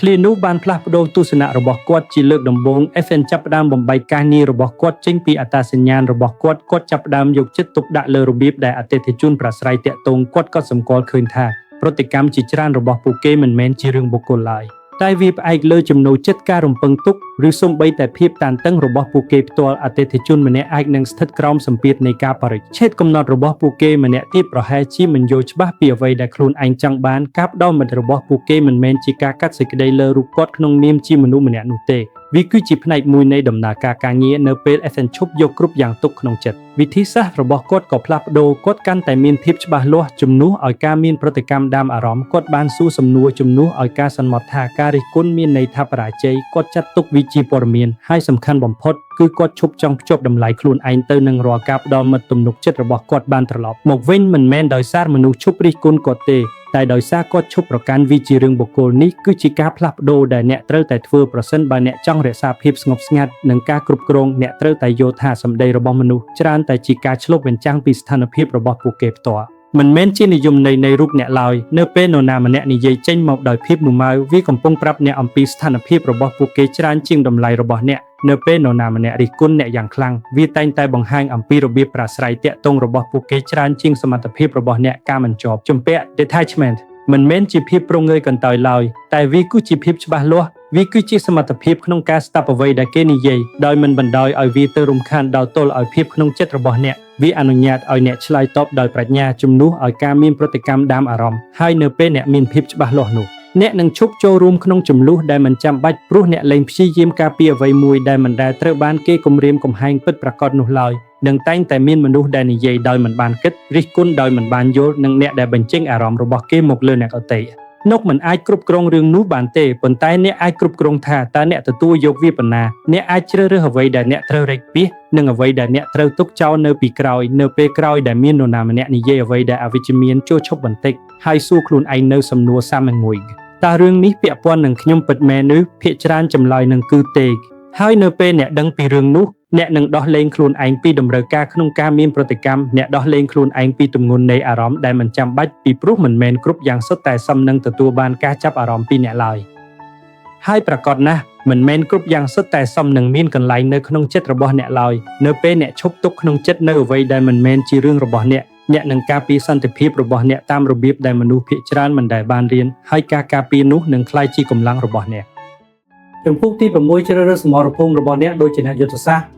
មិនមែនរាល់ចំនួនសុទ្ធតែសមនឹងទទួលបានការចាប់អារម្មណ៍ពីអ្នកឡើយប៉ុន្តែមនុស្សភាគច្រើនចាត់ទុកគ្រប់ការមិនយល់ស្របគ្នាហាក់ដូចជាត្រូវតែដោះស្រាយភ្លាមៗពួកគេស្ទុះចូលទៅក្នុងកិច្ចពិភាក្សាការពារគ្រប់ចំណុចនិងមានប្រតិកម្មចំពោះគ្រប់ការប្រឈមហាក់ដូចជាអត្តសញ្ញាណរបស់ពួកគេផ្អែកលើរឿងនោះប៉ុន្តែនៅពេលអ្នកធ្វើបែបនេះអ្នកកំពុងតែបោះបង់ថាមពលរបស់អ្នកដោយងាយពេកហើយអ្នកខ្លាចជាមនុស្សដែលរងចាំតែមានប្រតិកម្មជំនួសឲ្យការធ្វើអ្វីៗដោយចេតនាហើយយូរទៅអ្នកនឹងធ្វើខ្លួនឯងអស់កម្លាំងក្នុងការប្រយុទ្ធក្នុងសមរភូមិដែលមិនដែលជារឿងសំខាន់ពិតប្រាកដអ្នកយុទ្ធសាស្ត្រគិតខុសពីនេះអ្នកយុទ្ធសាស្ត្រយល់ថាថាមពលមានកម្រិតហើយកន្លែងដែលអ្នកបញ្ចេញវាទៅគឺជាអ្នកកំណត់លទ្ធផលរបស់អ្នកជំនួសឲ្យការមានប្រតិកម្មចំពោះគ្រប់យ៉ាងពួកគេធ្វើការវិតម្លៃពួកគេសួរថាតើរឿងនេះសមនឹងចំណាយពេលរបស់ខ្ញុំដែរឬទេតើរឿងនេះជំរុញខ្ញុំឲ្យទៅមុខដែរឬទេឬវាគ្រាន់តែអូសទាញខ្ញុំឲ្យទៅរកការរំខានហើយសំខាន់បំផុតគឺពួកគេទទួលស្គាល់ថាការចូលរួមក្នុងគ្រប់ចំនួនមិនមែនជាសញ្ញានៃភាពខ្លាំងឡើយតែវាគឺជាសញ្ញានៃការវិនិច្ឆ័យដែលមិនល្អការពិតគឺថាការប្រកែកគ្នាជាច្រើនមិនមែនជារឿងស្វែងរកដំណោះស្រាយឡើយពួកវាជារឿងអំនួតការចង់បានការចាប់អារម្មណ៍និងការបញ្ចេញអារម្មណ៍មនុស្សប្រកែកគ្នាព្រោះពួកគេចង់ឲ្យគេឮសំឡេងគេព្រោះពួកគេចង់បញ្ជាក់អ្វីមួយឬគ្រាន់តែដោយសារពួកគេមួម៉ៅប្រសិនបើអ្នកយកខ្លួនឯងទៅពាក់ព័ន្ធក្នុងរាល់ស្ថានភាពទាំងនេះអ្នកនឹងក្លាយជាផ្នែកមួយនៃសម្លេងរំខានអ្នកបាត់បង់ការផ្ដោតអារម្មណ៍លើអ្វីដែលសំខាន់ពិតប្រាកដ Chris Barnett បានរៀនមេរៀននេះនៅពេលកំពុងបង្កើតក្រុមហ៊ុនថ្មីរបស់គាត់ក្នុងនាមជាស្ថាបនិកគាត់តែងតែត្រូវបានហុំព័ទ្ធដោយមតិយោបល់គ្រប់គ្នាមានដំបូន្មានមិនថាជាមិត្តភ័ក្តិមិត្តរួមការងារសូម្បីតែមនុស្សដែលមិនយល់ច្បាស់ពីអាជីវកម្មរបស់គាត់នៅដំណាក់កាលដំបូង Chris មានអារម្មណ៍ថាត្រូវតែឆ្លើយតបនឹងគ្រប់យ៉ាងប្រសិនបើនរណាម្នាក់សួរដេញដោលពីការសម្រេចចិត្តរបស់គាត់ការពារការសម្រេចចិត្តនោះប្រសិនបើនរណាម្នាក់មិនយល់ស្របគាត់បញ្យល់ពីខ្លួនឯងយ៉ាងលម្អិតគាត់ជឿថាការដោះស្រាយរាល់កង្វល់នឹងជួយឲ្យជំហររបស់គាត់កាន់តែរឹងមាំប៉ុន្តែរឿងដែលផ្ទុយពីនេះបានកើតឡើងកាលណាគាត់កាន់តែចូលរួមគាត់កាន់តែបាត់បង់ការផ្ដោតអារម្មណ៍ពេលវេលារបស់គាត់ត្រូវបានស៊ីអស់ដោយការសន្ទនាដែលមិនបានជួយឲ្យអាជីវកម្មរបស់គាត់ដើរទៅមុខគាត់ឃើញខ្លួនឯងបញ្យល់ពីគំនិតដដែលជាច្រើនលើកព្យាយាមបញ្ចុះបញ្ចូលមនុស្សដែលមិនបានជួយវិនិយោគពិតប្រាកដក្នុងចក្ខុវិស័យរបស់គាត់វាបានបឺតជក់ធម៌ពលរបស់គាត់និងធ្វើឲ្យការរីកចម្រើនរបស់គាត់យឺតចុះល្ងាចមួយបន្ទាប់ពីថ្ងៃដ៏វែងឆ្ងាយដែលពោពេញដោយការដេញដោលដែលមិនចាំបាច់ Chris បានអង្គុយចុះដើម្បីត្រួតពិនិត្យការងាររបស់គាត់បានដឹងរឿងសំខាន់មួយពេលវេលាដែលគាត់ចំណាយលើការប្រកែកនិងការបញ្យល់ បានឆក់យកពេលវេលាដែលគាត់គួរតែចំណាយលើការកសាងអាជីវកម្មគាត់កំពុងតែប្រយុទ្ធក្នុងសមរភូមិដែលគ្មានឥទ្ធិពលលើគោលដៅរបស់គាត់ឡើយហើយអ្វីដែលអាក្រក់ជាងនេះទៅទៀតគឺគាត់កំពុងបណ្ដោយឲ្យមតិរបស់មនុស្សដទៃមកកំណត់ការផ្ដោតអារម្មណ៍របស់គាត់ការដឹងខ្លួននោះបានផ្លាស់ប្ដូរវិធីសាស្ត្ររបស់គាត់ឈប់ព្យាយាមឆ្លើយតបនឹងគ្រប់យ៉ាងនៅពេលនរណាម្នាក់សួរដេញដោលពីការសម្រេចចិត្តរបស់គាត់លែងមានអារម្មណ៍ថាត្រូវការបញ្យល់យ៉ាងលម្អិតទៀតហើយនៅពេលមនុស្សផ្ដោតដំបូន្មានដែលគាត់មិនបានសុំគាត់ស្ដាប់ត្រឹមតែមួយភ្លែតរួចបន្តទៅមុខទៀតគាត់ចាប់ផ្ដើមសួរខ្លួនឯងនៅសំណួរសាមញ្ញមួយមុននឹងចូលរួមក្នុងការពិភាក្សាណាមួយតើរឿងនេះសំខាន់ក្នុងរយៈពេលវែងដែរឬទេប្រសិនបើចម្លើយគឺទេគាត់ក៏បណ្ដោយឲ្យវាទៅដំបូងឡើយរឿងនេះមានអារម្មណ៍ថាមិនសំណុកចិត្តឡើយមានការជំរុញចិត្តយ៉ាងខ្លាំងចង់ឆ្លើយតបចង់បញ្ជាក់ឲ្យច្បាស់ចង់ការពារខ្លួនប៉ុន្តែយូរទៅគាត់កាន់តែចេះជ្រើសរើសគាត់ផ្ដោតថាមពលរបស់គាត់លើការសន្ទនាដែលមានផលិតភាពលើមនុស្សដែលបន្ថែមតម្លៃនិងលើការសម្រេចចិត្តដែលជំរុញឲ្យអាជីវកម្មរបស់គាត់ដើរទៅមុខពិតប្រាកដសម្លេងរំខានបានបាត់ទៅហើយភាពច្បាស់លាស់របស់គាត់កើនឡើងការរីកចម្រើនរបស់គាត់មានល្បឿនលឿនជាងមុនមិនមែនដោយសារគាត់ធ្វើការច្រើនជាងមុនទេតែដោយសារគាត់ឈប់ខ្ជិលពេលវេលាលើអ្វីដែលមិនមែនជារឿងសំខាន់នេះគឺជាអំណាចនៃការជ្រើសរើសសមរភូមិរបស់អ្នកវាមិនមែនជារឿងកិច្ចវេះពីចំនួនទាំងស្រុងនោះទេតែវាជារឿងចូលរួមដោយមានគោលបំណងវាជារឿងទទួលស្គាល់ថាពេលវេលានិងធម៌ពលរបស់អ្នកគឺជាធនធានហើយនៅពេលដែលវាត្រូវបានចំណាយអស់ហើយវាមិនអាចរកមកវិញបានឡើយរាល់ការប្រកែកគ្នាដែលមិនចាំបាច់ឆក់យកអ្វីមួយពីអ្នកដូចជាការផ្ដោតអារម្មណ៍ភាពស្ងប់ស្ងាត់និងសន្ទុះ momentum របស់អ្នកនៅពេលអ្នកចាប់ផ្ដើមគិតដូចជាអ្នកយុទ្ធសាស្ត្រអ្នកនឹងឃើញចំនួនក្នុងរូបភាពខុសពីមុនអ្នកលែងមានអារម្មណ៍ថាត្រូវមានប្រតិកម្មភ្លាមៗទៀតហើយអ្នកសង្កេតអ្នកវិតម្លៃនិងអ្នកសម្រេចចិត្តហើយជួនកាលការសម្រេចចិត្តដែលឆ្លាតបំផុតគឺការមិនធ្វើអ្វីសោះការបណ្ដោយឲ្យគណៈនោះកន្លងហួរដោយមិនបាច់ចូលរួមនឹងការរក្សាការផ្ដោតអារម្មណ៍លើអ្វីដែលសំខាន់ពិតប្រាកដវិធីសាស្ត្រនេះក៏ផ្លាស់ប្ដូររបៀបដែលអ្នកដទៃមើលមកអ្នកផងដែរនៅពេលអ្នកមិនមានប្រតិកម្មចំពោះគ្រប់ការប្រឈមមនុស្សនឹងចាប់ផ្ដើមឃើញថាអ្នកមិនងាយនឹងត្រូវបានគេអូសទាញឲ្យទៅរកការរំខានឡើយវត្តមានរបស់អ្នកនឹងកាន់តែរឹងមាំសម្ដីរបស់អ្នកនឹងមានទម្ងន់ជាងមុនព្រោះអ្នកមិនមែននិយាយឥតឈប់ឈរឡើយហើយនៅពេលអ្នកជ្រើសរើសចូលរួមវានឹងបង្ហាញយ៉ាងច្បាស់ថាវាជារឿងសំខាន់មានវិន័យនៅក្នុងការចេះទប់ចិត្តវាតម្រូវឲ្យអ្នកទទួលយកថាមិនមែនគ្រប់គ្នាសុទ្ធតែយល់ពីអ្នកឡើយហើយមិនមែនគ្រប់មតិយោបល់សុទ្ធតែត្រូវដោះស្រាយឡើយប៉ុន្តែនៅក្នុងការទប់ចិត្តនោះអ្នកនឹងទទួលបានអ្វីមួយដែលមានតម្លៃជាងនេះនោះគឺការគ្រប់គ្រងលើធម៌ពលរបស់អ្នកនៅពេលក្រោយដែលអ្នកស្ថិតក្នុងស្ថានភាពដែលអាចប្រែទៅជាការប្រកែកគ្នាចូលឈប់បន្តិចហើយសួរខ្លួនឯងថាតើរឿងនេះសមនឹងធ្វើដែរឬទេមិនមែនគ្រាន់តែក្នុងគ្រានេះទេប៉ុន្តែក្នុងរយៈពេលវែងតើការសន្ទនានេះនឹងជួយឲ្យអ្វីៗប្រសើរឡើងដែរឬទេតើវាជួយឲ្យមានភាពច្បាស់លាស់ឬវានឹងគ្រាន់តែបង្កើតឲ្យមានសម្លេងរំខានកាន់តែច្រើនពីព្រោះនៅពេលអ្នកចាប់ផ្ដើមសួររកសំណួរនោះអាកប្បកិរិយារបស់អ្នកនឹងចាប់ផ្ដើមផ្លាស់ប្ដូរអ្នកនឹងកាន់តែចេះជ្រើសរើសកាន់តែផ្ដោតអារម្មណ៍និងកាន់តែធ្វើអ្វីៗដោយមានចេតនាហើយយូរទៅអ្នកនឹងដឹងរឿងសំខាន់មួយអ្នកមិនចាំបាច់ឈ្នះគ្រប់សមរភូមិដើម្បីទទួលបានជោគជ័យឡើយអ្នកគ្រាន់តែត្រូវការឈ្នះសមរភូមិណាដែលសំខាន់ពិតប្រាកដប៉ុណ្ណោះហើយជាញឹកញាប់សមរភូមិដែលសំខាន់បំផុតគឺជាសមរភូមិដែលអ្នកប្រយុទ្ធក្នុងខ្លួនឯងពិន័យក្នុងការរក្សាភាពស្ងប់ស្ងាត់ការគ្រប់គ្រងដើម្បីរក្សាការផ្ដោតអារម្មណ៍និងប្រាជ្ញាក្នុងការដើរចេញនៅពេលចាំបាច់ចំពុកទី7បញ្ឈប់ចំនួនដោយប្រើសំណួរដ៏ឆ្លាតវៃការប្រកែកគ្នាច្រើនតែដើរតាមទម្រង់ដែលយើងអាចទាយដឹងមុនបានម្នាក់លើកឡើងពីចំណុចមួយម្នាក់ទៀតឆ្លើយតបដោយចំណុចផ្ទុយហើយក្នុងរយៈពេលតែប្រហែលគណៈភាគីទាំងសងខាងសន្តិការពីចំហរបស់ខ្លួនការសន្ទនាคล้ายជាការប្រកួតប្រជែងមិនមែនជាការស្វែងរកការយល់ដឹងឡើយសម្លេងចាប់ដើមតឹង stress ភាពអត់ធ្មត់បាត់បង់បញ្ហាដើមត្រូវបានគេកប់ទុកនៅក្រោមតម្រូវការចង់ត្រូវប៉ុន្តែមានវិធីមួយដើម្បីបំបែកទម្រង់បែបបទនេះដោយមិនបាច់លើកសម្លេងឬបង្ខំមតិរបស់អ្នកឡើយនោះគឺតាមរយៈសំណួរអំណាចនៃសំណួរដែលត្រឹមត្រូវសំណួរដែលដាក់ចំកន្លែងនិងផ្លាស់ប្ដូរទិសដៅនៃការសន្ទនាជំនួសឲ្យការជំរុញទស្សនៈរបស់អ្នកអញ្ជើញអ្នកម្ខាងទៀតឲ្យពន្យល់ពីទស្សនៈរបស់ពួកគេវិញជំនួសឲ្យការបង្កើនភាពតានតឹងអ្នកបង្កើនលំហសម្រាប់ការត្រេះរិះសំណួរធ្វើឲ្យអ្វីយឺតចុះពួកវាបង្វែរការផ្ដោតអារម្មណ៍ចេញពីការការពារខ្លួន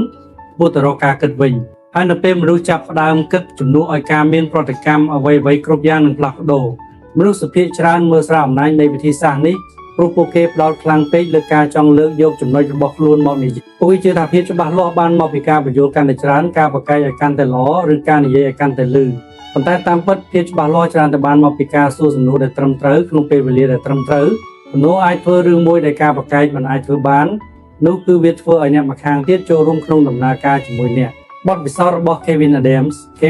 បានរៀនពីរឿងនេះតាមរយៈបទពិសោធន៍នៅក្នុងបរិបទដែលចំនួនស្ទើរតែមិនអាចជៀសផុតបានគាត់គឺជាគ្រូបង្រៀននៅវិទ្យាល័យដែលទទួលខុសត្រូវមិនត្រឹមតែលើការបង្រៀនសិស្សប៉ុណ្ណោះទេប៉ុន្តែថែមទាំងគ្រប់គ្រងអាកប្បកិរិយារបស់ពួកគេនិងដោះស្រាយជាមួយមាតាបិតាដែលមានកង្វល់ផងដែរថ្ងៃរបស់គាត់ពោពេញដោយការសន្ទនាដែលអាចប្រែជាការប្រកែកគ្នាបានយ៉ាងងាយសិស្សប្រឈមនឹងគាត់មាតាបិតាសួរដេញដោលពីការសម្រេចចិត្តរបស់គាត់ហើយអារម្មណ៍ច្រើនតែមានកម្រិតខ្ពស់ នៅឆ្នាំដំបូងKevin ប្រើប្រាស់វិធីសាស្ត្រហេតុផលនិងការបញ្យល់ប្រសិនមិនគោរពវិន័យគាត់បញ្យល់ពីច្បាប់ប្រសិនបើមេដាបេដាត្អូញត្អែគាត់ការពារការសម្រេចចិត្តរបស់គាត់ជឿថាប្រសិនបើគាត់អាចបង្ហាញពីហេតុផលរបស់គាត់ឲ្យច្បាស់លាស់អ្នកដទៃនឹងយល់និងទទួលយកវាប៉ុន្តែវាមិនមែនដូច្នោះទេការសន្ទនាជាច្រើនប្រែទៅជាការមិនយល់ស្របគ្នាសិស្សកាន់តែប្រឆាំងមេដាបេដាកាន់តែការពារខ្លួនហើយ Kevin ឃើញខ្លួនឯងនិយាយការបញ្យល់ដដែលដោយមិនឃើញមានការផ្លាស់ប្ដូរពិតប្រាកដឡើយរបបនៃការផ្លាស់ប្ដូរយុទ្ធសាស្ត្រមានហេតុការណ៍មួយដែលលេចធ្លោមេដាបេដាម្នាក់បានចូលមកទាំងខឹងសម្បារអំពីរឿងបន្ទុកដែលកូនរបស់គេទទួលបានការសន្ទនាបានคล้ายជាភាពតានតឹងយ៉ាងលឿនមេដាបេដានោះបានសួរដេញដោលពីភាពយុត្តិធម៌របស់ Kevin ហើយ Kevin ក៏បានឆ្លើយតបដោយការបញ្យល់ពីលក្ខណៈវិនិច្ឆ័យនៃការបន្ទុកយ៉ាងលម្អិតប៉ុន្តែគាត់កាន់តែបញ្យល់មេដាបេដានោះកាន់តែរុញច្រានមកវិញវាច្បាស់ណាស់ថាហេតុផលតែមួយមុខមិនអាចដោះស្រាយស្ថានភាពនោះបានឡើយបន្ទាប់ពីឆ្លុះបញ្ចាំងពីបទពិសោធន៍នោះ Kevin ក៏សម្រេចចិត្តសាកល្បងវិធីសាស្ត្រផ្សេងនៅពេលក្រោយដែលគាត់ជួបស្ថានភាពស្តៀងគ្នានេះជំនួសឲ្យការចាប់ផ្ដើមដោយការបញ្យល់គាត់ចាប់ផ្ដើមដោយសំណួរនៅពេលមេដាបេដាបញ្ចេញកង្វល់ Kevin សួរដោយស្ងប់ស្ងាត់ថាតើចំណុចណាខ្លះដែលអ្នកមានអារម្មណ៍ថាមិនយុត្តិធម៌ចំពោះបន្ទូលនេះទឹកដមសម្លេងនៃការសន្ទនាបានផ្លាស់ប្ដូរភ្លាមជំនួសឲ្យការបន្តប្រកែកមេដាបេដានោះបានជុំបន្តិចរួចចាប់ផ្ដើមបញ្យល់ពីទស្សនៈរបស់ពួកគេកាន់តែលម្អិត Kevin ស្ដាប់ដោយយកចិត្តទុកដាក់រួចសួរសំណួរមួយទៀតតើលទ្ធផលបែបណាដែលអ្នកចាត់ទុកថាយុត្តិធម៌នៅក្នុងស្ថានភាពនេះម្ដងទៀតមេដាបេដានោះត្រូវតែគិតការសន្ទនាបានយឺតចុះវាលែងជារឿងចោទប្រកាន់ទៀតហើយតែវាជារឿងស្វែងយល់វិញនៅចុងបញ្ចប់នៃកិច្ចពិភាក្សាពួកគេបានឈានដល់ដំណោះស្រាយដែលភាគីទាំងសងខាងទទួលយកបានមិនមែនដោយសារ Kevin ប្រកែកបានល្អជាងនៅពេលអ្នកសួរសំណួរអ្នកនឹងគ្រប់គ្រងស្ថានភាពបានដោយមិនចាំបាច់មើលទៅហាក់ដូចជាកំពុងគ្រប់គ្រងគេឡើយអ្នកដឹកនាំទិសដៅនៃការសន្ទនាដោយមិនចាំបាច់បង្ខំអ្នកកាត់បន្ថយការប្រឆាំងព្រមមនុស្សមិនសូវការពារខ្លួនឡើយនៅពេលពួកគេមានអារម្មណ៍ថាត្រូវបានគេស្ដាប់ហើយសំណួរគឺជាអ្នកបង្កើតអារម្មណ៍នោះវិធីសាស្ត្រនេះមានប្រសិទ្ធភាពព្រោះវាបង្វែរការផ្ដោតអារម្មណ៍ពីរូបអ្នកទៅរូបពួកគេវិញជំនួសឲ្យការចង់បង្ហាញពីចំណុចរបស់អ្នកកំពុងស្វែងយល់ពីចំណុចរបស់ពួកគេហើយតាមរយៈការធ្វើបែបនេះអ្នកច្រើនតែបង្ហាញឲ្យឃើញពីចន្លោះប្រហោងភាពមិនស៊ីគ្នាឬការយល់ច្រឡំតាមរបៀបដែលមិនបង្កឲ្យមានជម្លោះអ្នកម្ខាងទៀតចាប់ផ្ដើមឃើញអ្វីៗកាន់តែច្បាស់មិនមែនដោយសារអ្នកប្រាប់គេទេតែដោយសារពួកគេរកឃើញវាដោយខ្លួនឯងភាពស្ងប់ស្ងាត់និងការការពារចិត្តខ្លួនឯងវាក៏មានភាពស្ងប់ស្ងាត់ផងដែរនៅក្នុងការសួរសំណួរវាបង្ហាញថាអ្នកមិនមានអារម្មណ៍ថាត្រូវបានគំរាមកំហែងឡើយអ្នកមិនប្រញាប់ប្រញាល់ការពារខ្លួនឡើយអ្នកនឹងមានម្ចាស់ការនិងគ្រប់គ្រងបានល្អហើយវត្តមាននោះមានឥទ្ធិពលលើអ្នកម្ខាងទៀតខ្លាំងជាងការប្រកែកណាទាំងអស់វាជួយកាត់បន្ថយកម្ដៅនៃស្ថានភាពនិងបង្កើតបរិយាកាសដែលការប្រស្រ័យទាក់ទងពិតប្រាកដអាចកើតមានឡើងជាការពិតណាស់មិនមែនរាល់សំណួរសុទ្ធតែអាចដោះស្រាយជម្លោះបានភ្លាមៗនោះទេមនុស្សខ្លះអាចនឹងនៅតែប្រឆាំងមនុស្សខ្លះអាចនឹងមិនទាន់ត្រៀមខ្លួនត្រេះរិះឡើយប៉ុន្តែទោះបីជាស្ថិតក្នុងស្ថានភាពបែបនោះក៏ដោយការសួរសំណួរជួយការពារស្ថានភាពចិត្តរបស់អ្នកផ្ទាល់វាជួយឲ្យអ្នកមិនត្រូវបានអូសទាញចូលទៅក្នុងប្រតិកម្មតាមអារម្មណ៍វាអនុញ្ញាតឲ្យអ្នករក្សាការផ្ដោតអារម្មណ៍និងធ្វើរឿងរ៉ាវដែលមានចេតនាគន្លឹះសំខាន់សម្រាប់ការអនុវត្តគន្លឹះសំខាន់គឺត្រូវសួរដោយមានការចង់ដឹងចង់ឃើញពិតប្រាកដមិនមែនជាការបង្កប់នៅការកាត់សេចក្តីឡើយប្រសិនបើសំណួររបស់អ្នកគ្រាន់តែជាវិធីមួយទៀតដើម្បីបញ្ជាក់ពីភាពត្រឹមត្រូវរបស់អ្នកគេនឹងដឹងភ្លាមប៉ុន្តែប្រសិនបើវាចេញមកពីបំណងចង់ស្វែងយល់វានឹងផ្លាស់ប្ដូរទឹកដមសម្លេងទាំងស្រុងមនុស្សអាចដឹងពីភាពខុសគ្នានេះនៅពេលក្រោយដែលអ្នកស្ថិតក្នុងស្ថានភាពដែលអាចប្រែជាការប្រកែកគ្នាចូលទុកចិត្តកុំឲ្យឆ្លើយតបជាការអះអាងឆ្លើយតបដោយសំណួរមិនមែនដើម្បីដាក់អន្ទាក់អ្នកម្ខាងទៀតទេតែដើម្បីដឹកនាំការសន្ទនាសួរពីអ្វីដែលពួកគេចង់មានន័យសួរពីអ្វីដែលពួកគេរំពឹងទុកសួរពីអ្វីដែលសំខាន់ចំពោះពួកគេពីព្រោះនៅពេលអ្នកជំនួសការប្រកែកដោយសំណួរអ្នកនឹងឈប់ប្រយុទ្ធដើម្បីគ្រប់គ្រងគេហើយអ្នកចាប់ផ្ដើមដឹកនាំការសន្ទនាវិញហើយនៅក្នុងការផ្លាស់ប្ដូរនោះចំនួននឹងបាត់បង់អំណាចហើយភាពច្បាស់លាស់នឹងចាប់ផ្ដើមចូលមកជំនួសវិញជំពូកទី8ដើរចេញដោយទំនុកចិត្តមិនមែនដោយអារម្មណ៍ខុសឡើយការប្រកែកគ្នាគឺជាការងារមួយដែលពិបាកបំផុតមិនមែនមកពីវាស្មុគស្មាញទេតែមកពីវាប្រឆាំងនឹងសភាវគតិរបស់អ្នកនៅពេលនរណាម្នាក់ប្រឈមនឹងអ្នកមិនគោរពអ្នកឬអូសទាញអ្នកចូលក្នុងចំនួនវាតែងតែមានការជំរុញចិត្តពីធម្មជាតិឲ្យឆ្លើយតបឲ្យរក្សាជំហររបស់ខ្លួននិងឲ្យបញ្ជាក់ថាអ្នកមិនមែនជាមនុស្សដែលគេអាចរំលងចោលបានឡើយវាមានអារម្មណ៍ថាការដើរចេញមានន័យថាចាញ់វាមានអារម្មណ៍ថាជាភាពទន់ខ្សោយប៉ុន្តែតាមពិតការដើរចេញច្រើនតែជាចលនាដែលខ្លាំងបំផុតដែលអ្នកអាចធ្វើបានប្រសិនបើអ្នកធ្វើវាដោយភាពច្បាស់លាស់និងទំនុកចិត្តការជាប់ជំពាក់ផ្លូវអារម្មណ៍និងតម្រូវការចង់ឲ្យគេយល់ ការលំបាកស្ថិតនៅលើការជាប់ជំពាក់ផ្លូវអារម្មណ៍ដែលយើងមានចំពោះការចង់ឲ្យគេយល់ពីយើងអ្នកចង់ឲ្យអ្នកម្ខាងទៀតឃើញចំណុចរបស់អ្នកចង់ឲ្យពួកគេទទួលស្គាល់ទស្សនៈរបស់អ្នកហើយនៅពេលដែលពួកគេមិនធ្វើបែបនោះវានឹងបង្កើតជាអារម្មណ៍ថាអ្វីៗមិនទាន់ចប់សពគ្រប់ហាក់ដូចជាការសន្ទនានៅតែបន្តនេះហើយគឺជាអ្វីដែលធ្វើឲ្យមនុស្សនៅតែបន្តប្រកែកគ្នាទោះបីជាការប្រកែកនោះលែងមានផលិតភាពយូរណាស់មកហើយក៏ដោយពួកគេលែងព្យាយាមដោះស្រាយអ្វីទៀតហើយពួកគេគ្រាន់តែព្យាយាមចង់មានអារម្មណ៍ថាអ្វីៗត្រូវបានដោះស្រាយប៉ុណ្ណោះប៉ុន្តែនេះគឺជាការពិតមិនមែនរាល់ស្ថានភាពសុទ្ធតែផ្ដល់ឲ្យអ្នកនូវការបញ្ចប់ដ៏ល្អឡើយមិនមែនគ្រប់មនុស្សសុទ្ធតែនឹងយល់ពីអ្នកឡើយហើយមិនមែនគ្រប់ការសន្ទនាសុទ្ធតែបញ្ចប់តាមរបៀបដែលអ្នកចង់បានឡើយប្រសិនបើអ្នករងចាំតតែអ្វីៗត្រូវបានដោះស្រាយយ៉ាងល្អឥតខ្ចោះទើបអ្នកព្រមឈប់ចូលរួមនោះអ្នកនឹងរកឃើញថាខ្លួនឯងជាប់ក្នុងវដ្តមិនចេះចប់នៃការបញ្យល់និងភាពមួម៉ៅនៅចំណុចណាមួយអ្នកត្រូវតែសម្រេចចិត្តថាសន្តិភាពរបស់អ្នកមានតម្លៃជាងតម្រូវការចង់ឲ្យគេយល់ពីអ្នកបទពិសោធន៍របស់ David Harry នៅក្នុងវដ្តនៃការត្អូញត្អែ David Harry បានជួបការតស៊ូនេះជារៀងរាល់ថ្ងៃនៅកន្លែងធ្វើការរបស់គាត់ធ្វើការនៅក្នុងការិយាល័យសាជីវកម្មដែលការសន្ទនាច្រើនតែហូរចូលទៅរកការនិយាយដើមការត្អូញត្អែនិងការដេញដោលដែលមិនចាំបាច់វាគឺជាផ្នែកមួយនៃបរិយាកាសនៅទីនោះមិត្តរួមការងារនិងប្រមូលផ្ដុំគ្នាពិភាក្សាបញ្ហាច្រើនតែធ្វើឲ្យរឿងតូចតាចคล้ายជាការប្រកែកគ្នាដែលអូសបន្លាយ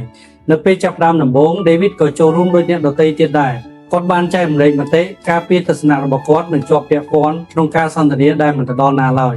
យូរទៅគាត់សម្គាល់ឃើញថាវាបឺតជញ្ជក់កម្លាំងខ្លាំងណាស់គាត់តែងតែដើរចេញពីការពិភាក្សាទាំងនោះដោយមានអារម្មណ៍អស់កម្លាំងផ្នែកស្មារតីទោះបីជាគ្មានអ្វីត្រូវបានដោះស្រាយក៏ដោយប្រធានបទដដែលនឹងលេចឡើងម្ដងហើយម្ដងទៀតជាមួយនឹងការប្រកែកដដែលភាពមួម៉ៅដដែលនិងការខ្វះការរីកចម្រើនដដែលវាច្បាស់ណាស់ថាការសន្ទនាទាំងនេះមិនមែនជារឿងស្វែងរកដំណោះស្រាយឡើយតែជារឿងបញ្ចេញកំហឹងនិងចង់ឲ្យគេយល់ស្របជាមួយខ្លួនប៉ុណ្ណោះគ្រារភ្ញាក់រលឹកនឹងការសម្រេចចិត្តដើរចេញថ្ងៃមួយក្នុងអំឡុងពេលនៃការពិភាក្សាបែបនេះម្ដងទៀត David បានឃើញខ្លួនឯងស្ថិតនៅកណ្ដាលនៃការប្រកែកគ្នាដែលគ្មានគោលបំណងច្បាស់លាស់សម្លេងចាប់ផ្ដើមខ្លាំងចំណុចដដែលត្រូវបានលើកមកនិយាយហើយគ្មាននរណាម្នាក់កំពុងស្ដាប់គ្នាពិតប្រាកដឡើយក្នុងគ្រានោះគាត់បានឈប់បន្តិចហើយសួរខ្លួនឯងថាហេតុអ្វីបានខ្ញុំនៅទីនេះទៀតវាមិនមានចម្លើយល្អឡើយគាត់មិនបានចំណេញអ្វីឡើយគាត់មិនបានដោះស្រាយអ្វីឡើយគាត់គ្រាន់តែចូលរួមដោយសារតែទម្លាប់ប៉ុណ្ណោះដូច្នេះគាត់ក៏ធ្វើការសម្រេចចិត្តដោយស្ងប់ស្ងាត់មួយជំនួសឲ្យការបន្តគាត់បានដកថយមកវិញគាត់និយាយថាខ្ញុំគិតថារឿងនេះមិនទៅដល់ណាទេរួចក៏ដើរចេញវាមានអារម្មណ៍ថាមិនសនុកចិត្តឡើយមានភាពស្ងៀមស្ងាត់មួយគណៈមានអារម្មណ៍ថាគាត់កំពុងតែបំបីច្បាប់ដែលមិនបានចែងទុកប៉ុន្តែនៅពេលដែលគាត់ចាកចេញគាត់សង្កល់ឃើញរឿងដែលគួរឲ្យភ្ញាក់ផ្អើលមួយការសន្ទនានៅតែបន្តដោយគ្មានរូបគាត់ដែលវាតែងតែជាអញ្ចឹងគ្មានអ្វីផ្លាស់ប្ដូរឡើយលើកលែងតែរឿងមួយគឺគាត់លែងជាផ្នែកមួយនៃរឿងនោះទៀតហើយការជ្រើសរើសធម៌ពលនិងតម្លៃនៃភាពច្បាស់លាស់សកម្មភាពតូចតាចនោះបានកត់សម្គាល់ពីការផ្លាស់ប្ដូរមួយ David ចាប់ផ្ដើមស្គាល់ថាពេលណាដែលការសន្ទនាលែងមានផលិតភាពគាត់រៀនដកខ្លួនចេញឲ្យបានលឿនមុនពេលវាប្រែជាភាពមួម៉ៅគាត់មិនមែនប្រកែកតិចជាងមុនដោយសារគាត់គ្មានអ្វីត្រូវនិយាយឡើយតែគាត់ប្រកែកតិចជាងមុនដោយសារគាត់យល់ថាមិនមែនគ្រប់ស្ថានភាពសុទ្ធតែសមនឹងទទួលបានវត្តមានរបស់គាត់ឡើយដំបូងឡើយវាមានអារម្មណ៍ខុសឆ្គងមានអារម្មណ៍ថាគាត់គួរតែនៅបន្តគួរតែបញ្យល់បន្ថែមគួរតែចូលរួមចំណែកប៉ុន្តែយូរទៅអារម្មណ៍នោះបានបាត់ទៅវិញវាត្រូវបានជំនួសដោយអ្វីមួយដែលមានតម្លៃជាងនោះគឺភាពច្បាស់លាស់គាត់ដឹងថាការដើរចេញមិនមែនជារឿងគេចវេះពីការទទួលខុសត្រូវឡើយតែវាជារឿងជ្រើសរើសថាតើធម៌ពលរបស់គាត់ត្រូវទៅទីណាការគេចវេះនិងការជ្រើសរើសមិនចូលរួមក្នុងរឿងឥតប្រយោជន៍នេះគឺជាកន្លែងដែលមនុស្សភាគច្រើនជួបការលំបាកពួកគេភ្ជាប់ការមិនចូលរួមទៅនឹងការគេចវាមានភាពខុសគ្នារវាងការគេចចេញពីអ្វីដែលសំខាន់និងការជ្រើសរើសមិនចូលរួមក្នុងអ្វីដែលគ្មានប្រយោជន៍ការដើរចេញមិនមែនជារឿងរត់ចេញពីចំនួនឡើយតែវាជារឿងទទួលស្គាល់ថាពេលណាដែលចំនួននោះគ្មានតម្លៃនៅពេលអ្នកដើរចេញដោយទំនុកចិត្តអ្នកកំពុងផ្ញើសារយ៉ាងច្បាស់មិនត្រឹមតែទៅកាន់អ្នកដទៃទេប៉ុន្តែគឺទៅកាន់ខ្លួនឯងអ្នកបង្ហាញថាអ្នកមិនមែនពេកផ្អែកលើអ្នកដទៃឲ្យមកយល់ស្របនឹងទស្សនៈរបស់អ្នកឡើយអ្នកបង្ហាញថាអ្នកគឺជាម្ចាស់លើពេលវេលានិងធម៌ពលរបស់អ្នកហើយការគ្រប់គ្រងប្រភេទនោះនឹងផ្លាស់ប្ដូររបៀបដែលអ្នកជួបប្រទះស្ថានភាពផ្សេងៗ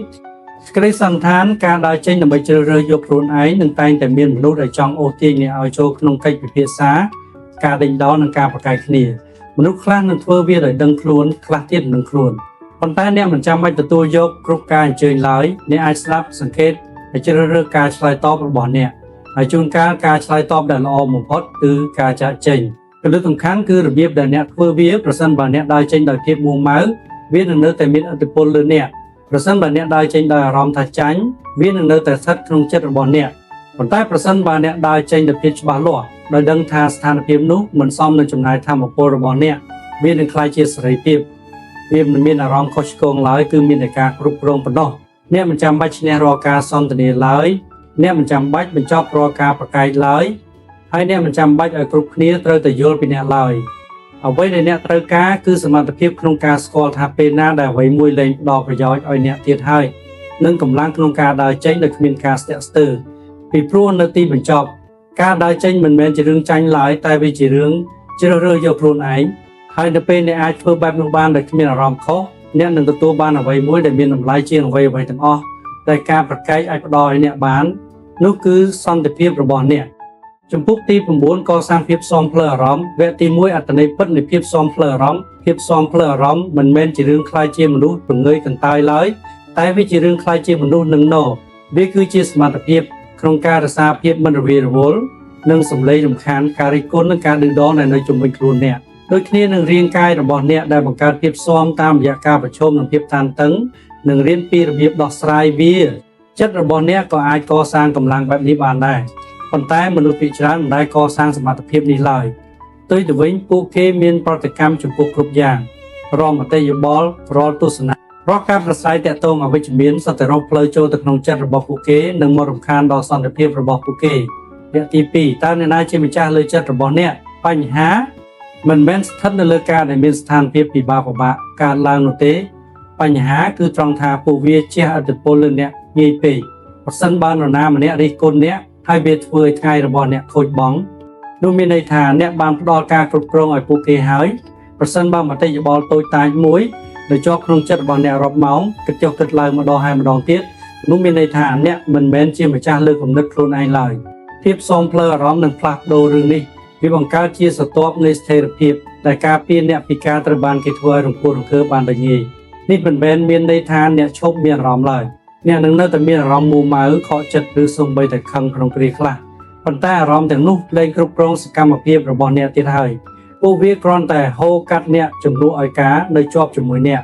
ហើយភាពខុសគ្នានោះគឺជាអ្វីដែលអនុញ្ញាតឲ្យអ្នករក្សាភាពស្ងប់ស្ងាត់នៅពេលដែលអ្នកដទៃបាត់បង់ការគ្រប់គ្រងវគ្គទី3បទពិសោធន៍និងការប្រជុំមុខរបស់ Andrew Scott បានជួបប្រទះការផ្លាស់ប្ដូរនេះតាមរបៀបដែលមើលឃើញយ៉ាងច្បាស់គាត់គឺជាគ្រូបង្វឹកកាយសម្បទាដែលបានកសាងវត្តមានរបស់ខ្លួននៅលើអ៊ីនធឺណិតដោយការចែករំលែកមាតិកាដំបូន្មាននិងការរីកចម្រើនផ្ទាល់ខ្លួននៅពេលទស្សនិកជនរបស់គាត់កើនឡើងការផ្ដល់មតិក៏កើនឡើងដូចគ្នាខ្លះជាវិជ្ជមានប៉ុន្តែផ្នែកដ៏ធំមួយគឺការរិះគន់មតិដែលសួរដេញដោលពីវិធីសាស្ត្ររបស់គាត់បង្អាប់រូបរាងកាយរបស់គាត់ឬច្រានចោលចំណេះដឹងរបស់គាត់បានក្លាយជារឿងធម្មតាប្រចាំថ្ងៃដំបូងឡើយ Andrew ព្យាយាមមិនរវីរវល់ប៉ុន្តែគាត់ធ្វើមិនបានគាត់ឃើញខ្លួនឯងអានគ្រប់មតិផ្ដោតលើមតិអវិជ្ជមាននិងរែកពពាពួកវាជាមួយខ្លួនពេញមួយថ្ងៃសម្ដីអាក្រក់តែមួយឃ្លាអាចប៉ះពាល់ដល់អារម្មណ៍របស់គាត់ការជំរុញចិត្តរបស់គាត់និងសូម្បីតែទំនុកចិត្តរបស់គាត់ចាប់ផ្ដើមសង្ស័យលើខ្លួនឯងគាត់វិភាគមាតិការបស់គាត់ខ្លាំងហួសហេតុគាត់មានអារម្មណ៍ថាត្រូវតែឆ្លើយតបត្រូវការពារខ្លួនត្រូវបញ្ជាក់ថាការរិះគន់នោះខុសប៉ុន្តែមិនថាគាត់ឆ្លើយតបប៉ុណ្ណាទេមតិទាំងនោះមិនឈប់ឡើយមានតែការកើនឡើងទៅវិញវគ្គទី4គំនិតកលឹះបង្វែរការគ្រប់គ្រងមកខាងក្នុងហើយនោះគឺជាពេលដែលគាត់ដឹងរឿងសំខាន់មួយបញ្ហាមិនមែនជារឿងការរិះគន់ទេវាគឺជាប្រតិកម្មរបស់គាត់ចំពោះរឿងនោះវិញទេដរាបណាគាត់បណ្ដោយអារម្មណ៍មតិយោបល់មកប៉ះពាល់ដល់គាត់នឹងនៅតែជាប់ក្នុងវដ្តនោះដូច្នេះគាត់ក៏សម្រេចចិត្តនោះឲ្យការពេស្លែងយាមគ្រប់គ្រងអ្វីដែលអ្នកដទៃនិយាយគាត់ផ្ដោតលើការគ្រប់គ្រងរបៀបដែលគាត់ឆ្លើយតបពីខាងក្នុងវិញនៅពេលក្រោយដែលគាត់ឃើញមតិអវិជ្ជមានគាត់បានជប់បន្តិចជំនួសឲ្យការមានប្រតិកម្មភ្លាមគាត់សង្កេតមើលប្រតិកម្មរបស់ខ្លួនឯងគាត់សង្កល់ឃើញការជំរុញចិត្តចង់ការពារខ្លួនភាពមួម៉ៅតម្រូវការចង់បញ្ជាក់អ្វីមួយហើយជំនួសឲ្យការធ្វើតាមអារម្មណ៍នោះគាត់បណ្ដោយឲ្យវាហូរកន្លងហួសទៅវគ្គទី5ផ្លាស់ប្ដូរការមើលឃើញពីការវាយប្រហារមកជាសម្លេងរំខានដំបូងឡើយវាមិនមែនជាធម្មជាតិឡើយសភាវគតិដែលចង់ឆ្លើយតបគឺខ្លាំងណាស់ប៉ុន្តែគាត់នៅតែបន្តដំណើរការនេះយូរទៅអ្វីចាប់ផ្ដើមផ្លាស់ប្ដូរមតិយោបល់មិនបានបាត់ទៅណាឡើយប៉ុន្តែឥទ្ធិពលរបស់ពួកវាបានបាត់បង់អ្វីដែលធ្លាប់មានអារម្មណ៍ជារឿងបុគ្គលចាប់ផ្ដើមមានអារម្មណ៍ថារឿងឆ្ងាយពីខ្លួនគាត់ចាប់ផ្ដើមឃើញទម្រង់បែបបទមតិយោបល់ដដែលជាច្រើនតែមកពីមនុស្សដែលមិនស្គាល់គាត់ មិនយល់ពីការងាររបស់គាត់ឬគ្រាន់តែជាការបញ្ចេញភាពមួម៉ៅរបស់ពួកគេផ្ទាល់ប៉ុណ្ណោះតាមរយៈការដឹងខ្លួនបែបនេះអនុវេដែលគាត់ធ្វើការបែងចែកបែបនេះស្ថានភាពផ្លូវអារម្មណ៍របស់គាត់ក៏កាន់តែមានស្ថិរភាពគាត់ផ្ដោតលើអ្វីដែលសំខាន់ដូចជាការងាររបស់គាត់ការរីកចម្រើនរបស់គាត់និងមនុស្សដែលទទួលបានអត្ថប្រយោជន៍ពិតប្រាកដពីអ្វីដែលគាត់បានចែករំលែកវគ្គទី6ឥទ្ធិពលនៃភាពមិនមានប្រតិកម្មនេះគឺជាអ្វីដែលភាពស៊ាំផ្លូវអារម្មណ៍បង្ហាញឲ្យឃើញវាមិនមែនជារឿងកិច្ចវេះពីការរិះគន់ឬភាពអវិជ្ជមានឡើយទេវាជារឿងកាត់បន្ថយឥទ្ធិពលរបស់ពួកវាមកលើរូបអ្នកវាជារឿងយល់ដឹងថាមិនមែនគ្រប់យ៉ាងសុទ្ធតែសមនឹងទទួលបានការចាប់អារម្មណ៍ពីអ្នកឡើយហើយប្រកបណាស់មិនមែនគ្រប់យ៉ាងសុទ្ធតែសមនឹងទទួលបានប្រតិកម្មរបស់អ្នកឡើយនៅពេលអ្នកកសាងភាពសមបែបនេះអ្នកនឹងក្លាយជាមនុស្សដែលគេពិបាកនឹងឌឺដងឲ្យខឹងបានមនុស្សអាចនឹងនៅតែនិយាយអ្វីៗប៉ុន្តែពួកគេលែងទទួលបានប្រតិកម្មដែលពួកគេរំពឹងទុកទៀតហើយនៅពេលគ្មានប្រតិកម្មនោះឥទ្ធិពលរបស់ពួកគេមកលើអ្នកក៏បាត់បង់អ្នករក្សាភាពនឹងនៅប៉ុកដោតអារម្មណ៍និងគ្រប់គ្រងបានល្អរឿងនេះក៏ផ្លាស់ប្ដូររបៀបដែលអ្នកប្រស្រ័យទាក់ទងជាមួយអ្នកដទៃផងដែរ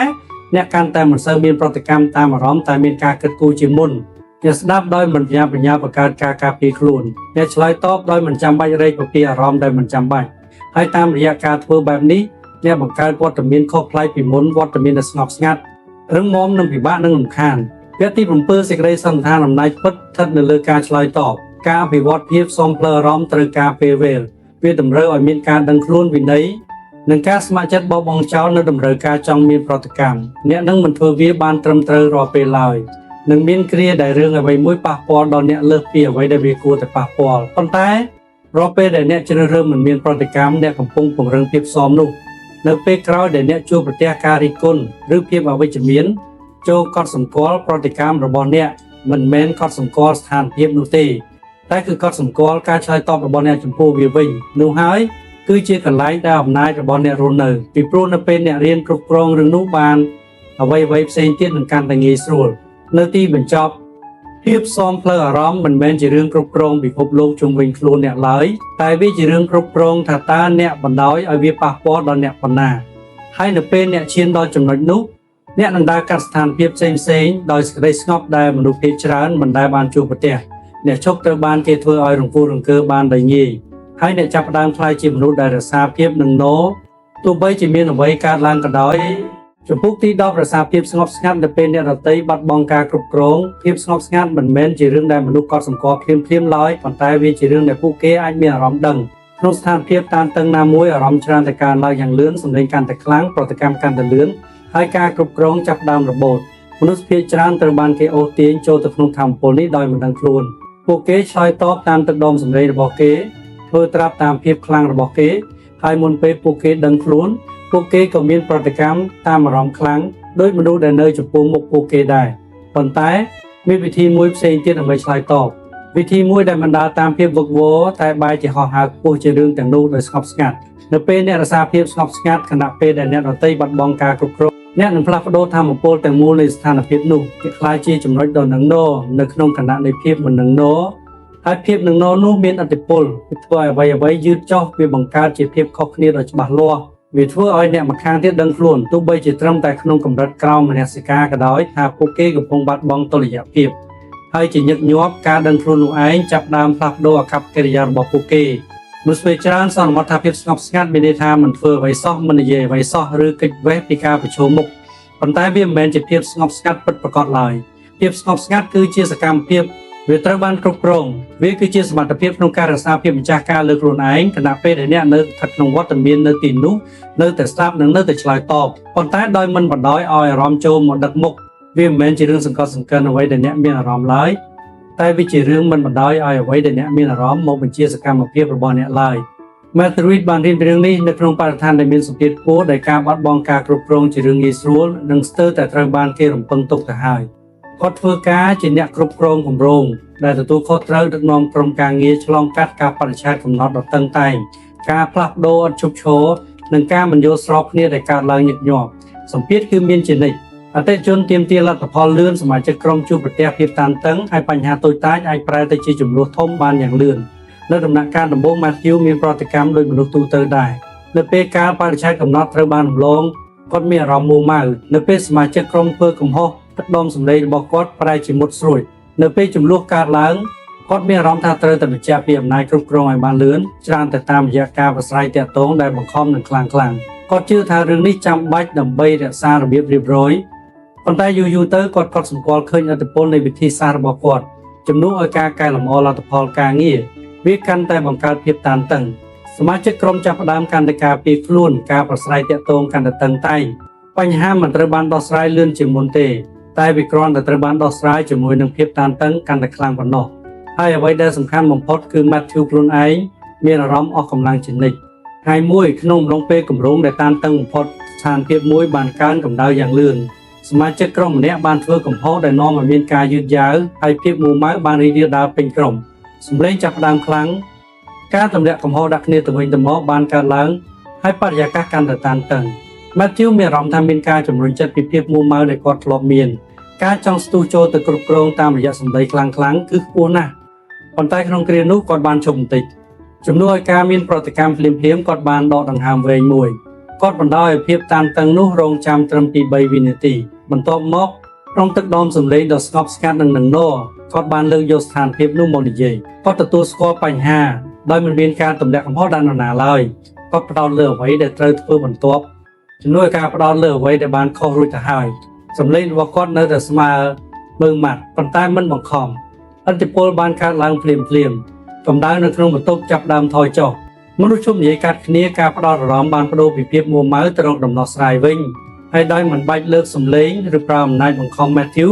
ក៏ទទួលបានការគ្រប់គ្រងលើស្ថានភាពនោះវិញខណៈនោះបានកត់សម្គាល់ពីចំណុចរបត់មួយគាត់ដឹងថាភាពស្ងប់ស្ងាត់មិនមែនជាការឆ្លើយតបបែបអកម្មឡើយវាគឺជាឧបករណ៍ដ៏មានអំណាចតាមរយៈការរក្សាភាពម្ចាស់ការលើខ្លួនឯងគាត់អាចដឹកនាំស្ថានភាពបានយ៉ាងមានប្រសិទ្ធភាពជាងអ្វីដែលគាត់ធ្លាប់ធ្វើតាមរយៈកម្លាំងបាយឬអារម្មណ៍ឆេវឆាវនេះគឺជាអំណាចនៃភាពស្ងប់ស្ងាត់វាអនុញ្ញាតឲ្យអ្នកដឹកនាំដោយមិនមានសម្ពាធជះឥទ្ធិពលដោយមិនមានភាពកាចសាហាវនៅពេលអ្នកដទៃប្រើអារម្មណ៍ពួកគេមិនបានគិតគូរឲ្យបានច្បាស់លាស់ឡើយពួកគេកំពុងតែមានប្រតិកម្មហើយនៅក្នុងស្ថានភាពនោះពួកគេមិនមែនជាម្ចាស់លើការគ្រប់គ្រងឡើយប៉ុន្តែប្រសិនបើអ្នករក្សាភាពស្ងប់ស្ងាត់អ្នកនឹងរក្សាបាននូវភាពច្បាស់លាស់អ្នកឃើញស្ថានភាពតាមការពិតរបស់វាមិនមែនតាមអ្វីដែលវាមានអារម្មណ៍នោះទេហើយចេញពីកន្លែងនោះការសម្រេចចិត្តរបស់អ្នកនឹងកាន់តែល្អការប្រស្រ័យទាក់ទងរបស់អ្នកកាន់តែច្បាស់លាស់និងវត្តមានរបស់អ្នកកាន់តែរឹងវាក៏មានសិទ្ធិអំណាចដ៏ជ្រៅមួយនៅក្នុងភាពស្ងប់ស្ងាត់វាមិនទាមទារការចាប់អារម្មណ៍ឡើយតែវាទាក់ទាញការចាប់អារម្មណ៍ដោយធម្មជាតិមនុស្សច្រើនតែស្ដាប់នរណាម្នាក់ដែលមានភាពម្ចាស់ការលើខ្លួនឯងជាងស្ដាប់នរណាម្នាក់ដែលកំពុងមានប្រតិកម្មឆេវឆាវភាពស្ងប់ស្ងាត់សពបញ្ជាក់ពីទំនុកចិត្តវាបង្ហាញថាអ្នកមិនត្រូវបានគេធ្វើឲ្យលើសលប់ឡើយអ្នកកំពុងគ្រប់គ្រងខ្លួនឯងហើយដោយប្រយោលវាបង្ហាញថាអ្នកមានសមត្ថភាពដោះស្រាយស្ថានភាពនោះបានជាការពិតណាស់ការរក្សាភាពស្ងប់ស្ងាត់មិនមែនជារឿងងាយស្រួលជានិច្ចឡើយនឹងមានគ្រាដែលអារម្មណ៍របស់អ្នកកើនឡើងយ៉ាងលឿននៅពេលដែលស្ថានភាពមានអារម្មណ៍ថាមិនយុត្តិធម៌នៅពេលសម្ពាធមានអារម្មណ៍ថាខ្លាំងពេកប៉ុន្តែទាំងនោះហើយគឺជាគ្រាដែលភាពស្ងប់ស្ងាត់មានតម្លៃបំផុតមិនមែនមកពីវាជារឿងងាយស្រួលទេតែមកពីវាបង្កើតឲ្យមានភាពខុសគ្នាធំបំផុតពីចាប់ផ្ដើមដោយការដឹងខ្លួនកត់សម្គាល់នៅពេលដែលអារម្មណ៍របស់អ្នកចាប់ផ្ដើមចូលមកគ្រប់គ្រងទទួលស្គាល់ការជំរុញចិត្តចង់មានប្រតិកម្មហើយបន្ទាប់មកជ្រើសរើសទោះបីជាត្រឹមតែមួយគណៈក៏ត្រូវឈប់បន្តិចដែរការឈប់បន្តិចនោះបង្កើតឲ្យមានលំហហើយនៅក្នុងលំហនោះអ្នកនឹងទទួលបានការគ្រប់គ្រងមកវិញយូរទៅវានឹងคล้ายជាទម្លាប់អ្នកឈប់ត្រូវបានគេអូសទាញចូលទៅក្នុងគ្រប់ស្ថានភាពអារម្មណ៍អ្នកចាប់ផ្ដើមឆ្លើយតបដោយចេតនាជំនួសឲ្យការមានប្រតិកម្មតាមសភាវគតិជាលទ្ធផលអ្នកដោះស្រាយបញ្ហាប្រឈមបានយ៉ាងមានប្រសិទ្ធភាពជាមួយនឹងភាពតានតឹងតិចនិងភាពច្បាស់លាស់កាន់តែច្រើននៅពេលក្រោយដែលអ្នកស្ថិតក្នុងស្ថានភាពតានតឹងចូលចងចាំរឿងនេះអ្នកមិនចាំបាច់ឆ្លើយតបតាមថាមពលដែលនៅចំពោះមុខអ្នកឡើយអ្នកអាចជ្រើសរើសការឆ្លើយតបដែលខុសប្លែកពីគេអ្នកអាចរក្សាភាពស្ងប់ស្ងាត់ខណៈពេលដែលអ្នកដទៃបាត់បង់ការគ្រប់គ្រងហើយតាមរយៈការធ្វើបែបនេះអ្នកមិនត្រឹមតែការពារសន្តិភាពរបស់អ្នកប៉ុណ្ណោះទ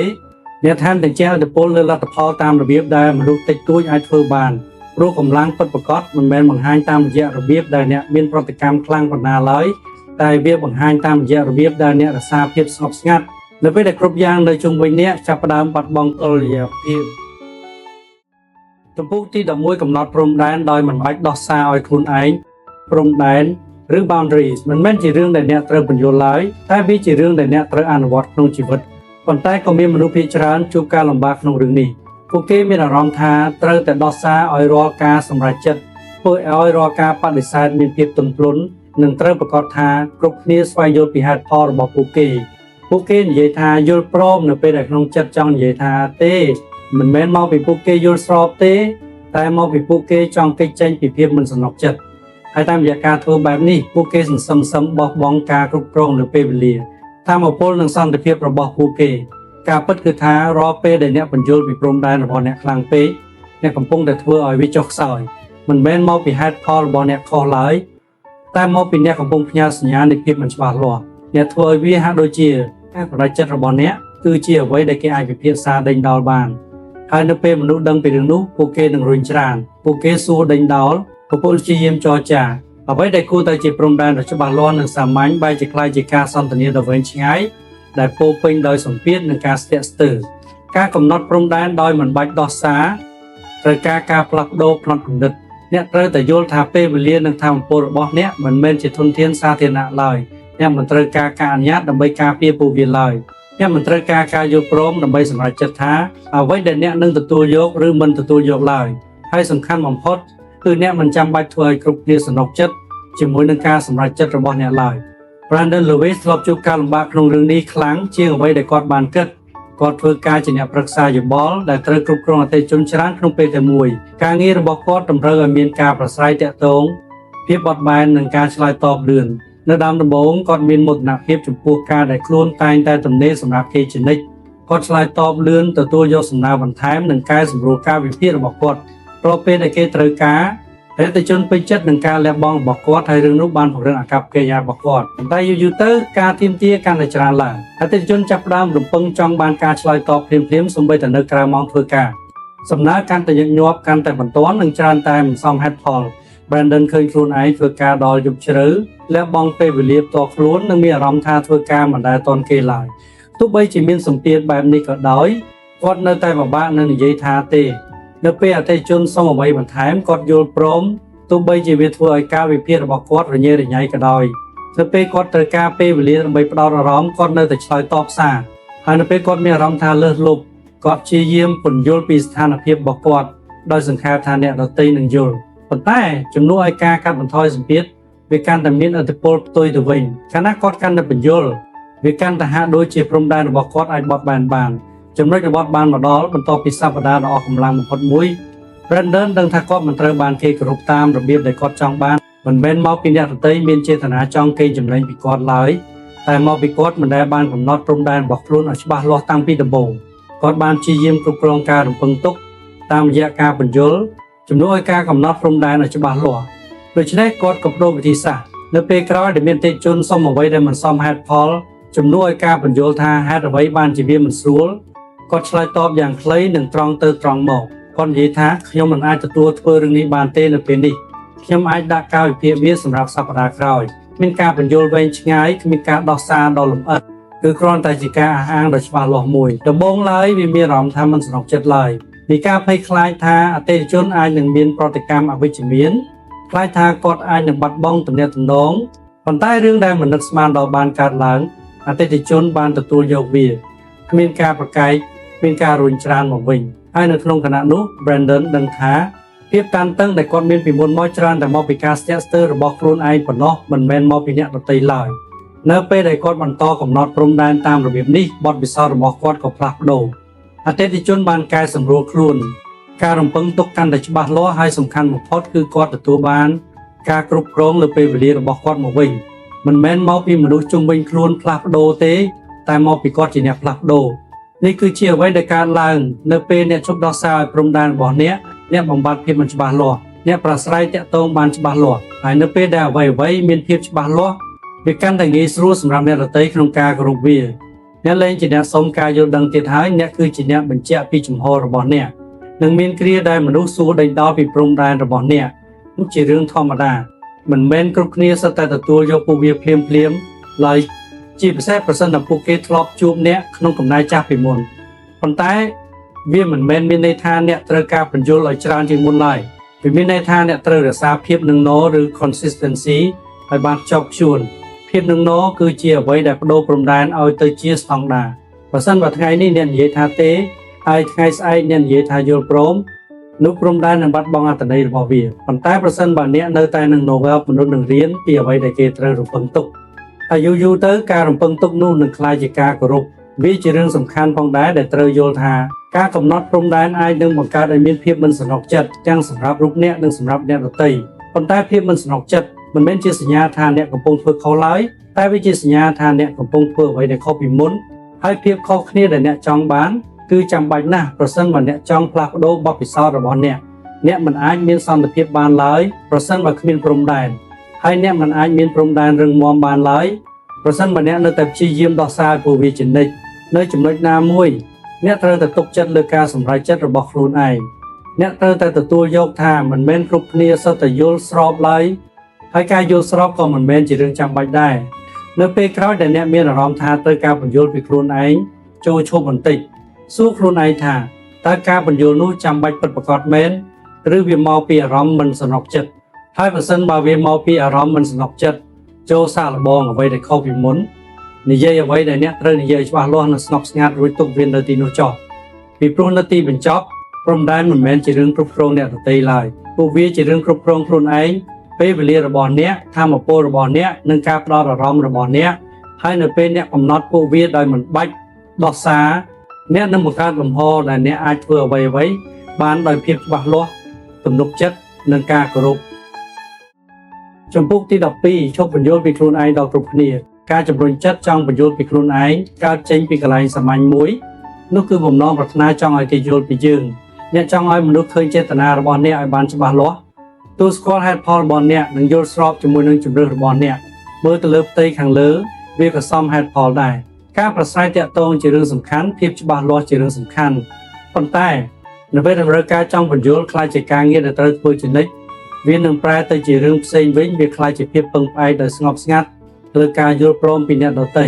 អ្នកចាប់ផ្ដើមមានអារម្មណ៍មិនសំណុកចិត្តនៅពេលនរណាម្នាក់យល់ច្រឡំលើអ្នកគិតចុះគិតឡើងពីការសន្ទនាក្នុងចិត្តគិតថាអ្វីដែលអ្នកគួរតែនិយាយឲ្យខុសពីមុនអ្នកបន្ថែមព័ត៌មានលម្អិតបន្ថែមដោយសង្ឃឹមថាការបញ្យល់កាន់តែច្រើននឹងនាំមកនូវការទទួលយកកាន់តែច្រើនហើយតាមរយៈការធ្វើបែបនេះអ្នកសន្សំបោះបង់ទំនុកចិត្តរបស់ខ្លួនឯងចោលព្រោះរាល់ពេលដែលអ្នកបញ្យល់ខ្លាំងហួសហេតុ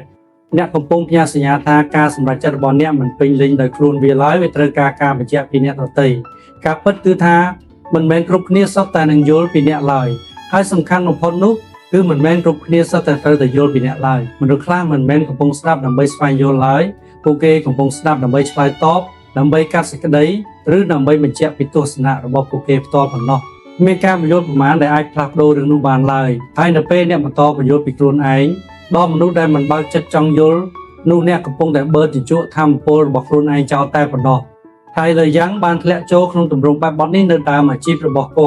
ាត់គឺជាមេធាវីវ័យក្មេងដែលធ្វើការនៅក្រុមហ៊ុនដ៏មមាញឹកមួយដែលហុំព័ទ្ធដោយមិត្តរួមការងារដែលមានបទពិសោធន៍និងអតិថិជនដែលទាមទារខ្លាំងក្នុងបរិយាកាសនោះគាត់មានអារម្មណ៍ថាត្រូវតែបញ្ជាក់ពីខ្លួនឯងជានិច្ចព្រោះការសម្រេចចិត្តដែលគាត់ធ្វើ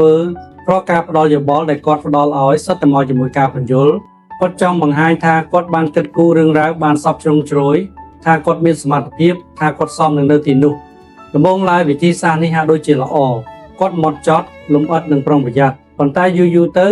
ៅវាក៏ចាប់ផ្ដើមជះឥទ្ធិពលអវិជ្ជមានមកលើគាត់វិញក្នុងកិច្ចប្រជុំខណៈដែលអ្នកដទៃនិយាយខ្លីៗនិងមានទំនុកចិត្តហើយលើឃើញខ្លួនឯងធ្លាក់ចូលទៅក្នុងការបញ្យល់យ៉ាងវែងឆ្ងាយគាត់ដោះសារឲ្យគំនិតរបស់គាត់មុនពេលមាននរណាម្នាក់សួរដេញដោលផងហើយជំនួសឲ្យការមើលទៅហាក់ដូចជាមានទំនុកចិត្តកាត់បែរជាមើលទៅហាក់ដូចជាមិនច្បាស់លាស់ទៅវិញថ្ងៃមួយក្នុងកិច្ចពិភាក្សាករណីក្តីមួយ Tyler បានបង្ហាញយុទ្ធសាស្ត្ររបស់គាត់យ៉ាងលម្អិតដោយបញ្យល់គ្រប់ជំហាននៃហេតុផលរបស់គាត់នៅពេលគាត់បញ្ចប់មានភាពស្ងៀមស្ងាត់មួយខណៈបន្ទាប់មកមេធាវីជាន់ខ្ពស់ម្នាក់បានឆ្លើយតបដោយវិយោគសាមញ្ញមួយអ្នកមិនចាំបាច់បញ្យល់ទាំងអស់នឹងឡើយគ្រាន់តែប្រាប់ពួកយើងថាអ្នកផ្ដល់អនុសាសន៍យ៉ាងដូចម្តេចទៅបានហើយខណៈនោះវាបាននៅជាប់ជាមួយគាត់បន្ទាប់ពីកិច្ចប្រជុំ Tyler បានឆ្លុះបញ្ចាំងពីវិធីសាស្ត្ររបស់គាត់ដឹងថាតម្រូវការចង់បញ្យល់របស់គាត់មិនមែនគ្រាន់តែជារឿងភាពច្បាស់លាស់ឡើយតែវាជារឿងភាពមិនជឿជាក់លើខ្លួនឯងឬ insecurity គាត់ព្យាយាមការពារខ្លួនពីការរិះគន់មុនពេលវាកើតឡើងទៅទៀតគាត់ជឿថាប្រសិនបើគាត់បញ្យល់គ្រប់យ៉ាងគាត់នឹងជៀសផុតពីការសួរដេញដោលប៉ុន្តែតាមពិតគាត់កំពុងបង្កើតឥទ្ធិពលផ្ទុយទៅវិញការបញ្យល់របស់គាត់មិនបានជួយចំហរបស់គាត់រឹងមាំឡើយតែវាធ្វើឲ្យវាចុះខ្សោយចាប់ពីចំណុចនោះមកគាត់ចាប់ផ្ដើមផ្លាស់ប្ដូរនៅពេលក្រោយដែលគាត់បង្ហាញគំនិតគាត់ធ្វើឲ្យវាសាមញ្ញ គាត់បញ្ជាក់ពីអនុសាសន៍របស់គាត់ឲ្យច្បាស់លាស់ដោយមិនបន្ថែមការដោះសារដែលមិនចាំបាច់ប្រសិនបើនរណាម្នាក់សួរសំណួរគាត់ឆ្លើយសំណួរនោះប៉ុន្តែគាត់លែងព្យាយាមទាយដឹងមុនពីគ្រប់ការសង្ស័យដែលអាចកើតមានទៀតហើយគាត់បណ្ដោយឲ្យសម្ដីរបស់គាត់ចូលជើងដល់ខ្លួនឯងភាពខុសគ្នាគឺអាចកត់សម្គាល់បានយ៉ាងច្បាស់ការប្រស្រ័យទាក់ទងរបស់គាត់កាន់តែមុតស្រួចព័ត៌មានរបស់គាត់កាន់តែមានទំនុកចិត្តហើយអ្វីដែលគួរឲ្យចាប់អារម្មណ៍នោះគឺគាត់ត្រូវបានគេសួរដេញដោលតិចជាងមុនមិនមែនច្រើនជាងមុនឡើយព្រោះនៅពេលអ្នកនិយាយដោយភាពច្បាស់លាស់និងការទុកចិត្តមនុស្សនឹងសន្មតថាអ្នកដឹងពីអ្វីដែលអ្នកកំពុងធ្វើពួកគេទុកចិត្តលើសម្ដីរបស់អ្នកកាន់តែខ្លាំង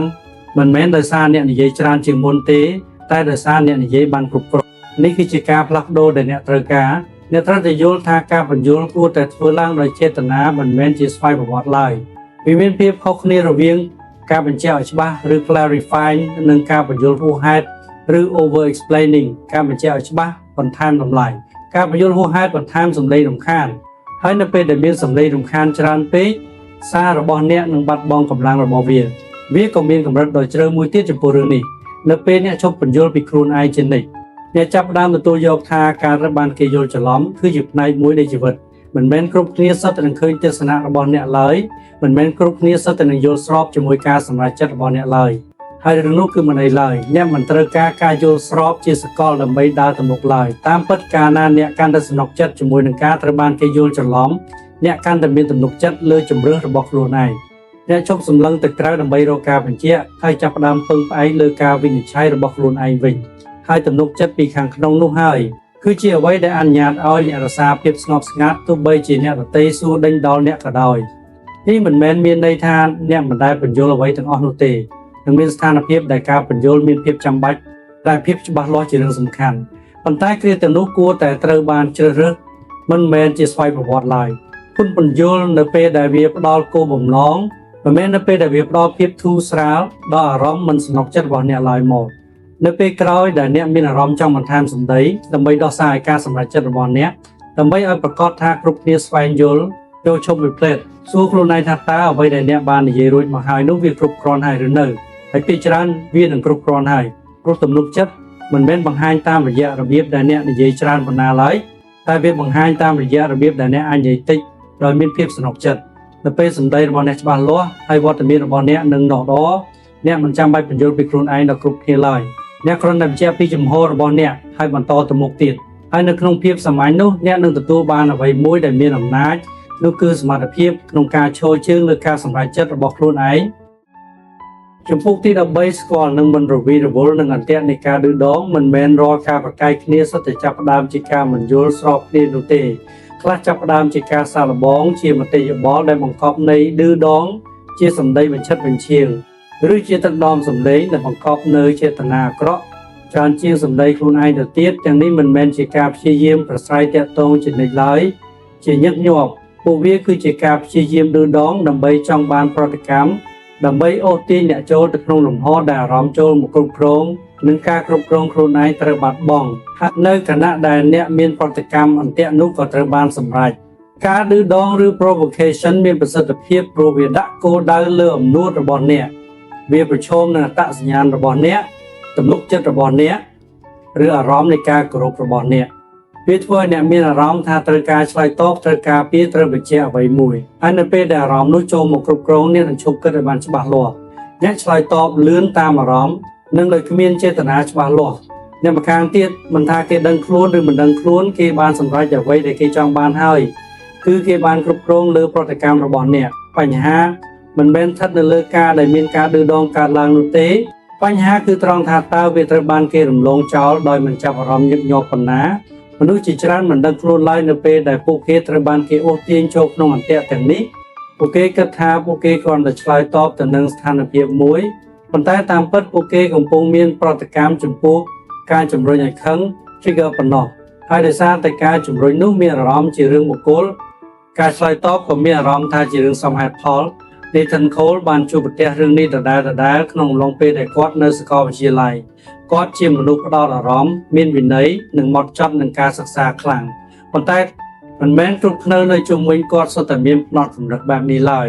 មិត្តភ័ក្តិខ្លះយល់ថាការផ្ដោតអារម្មណ៍របស់គាត់ជារឿងចម្លែកខ្លះទៀតយល់ថាវាជាឱកាសដើម្បីប្រឈមនឹងគាត់ មតិយោបល់តូចតាចចាប់ផ្ដើមមករកគាត់ដំណេកដែលថាគាត់ជាមនុស្សម៉ត់ចត់ពេក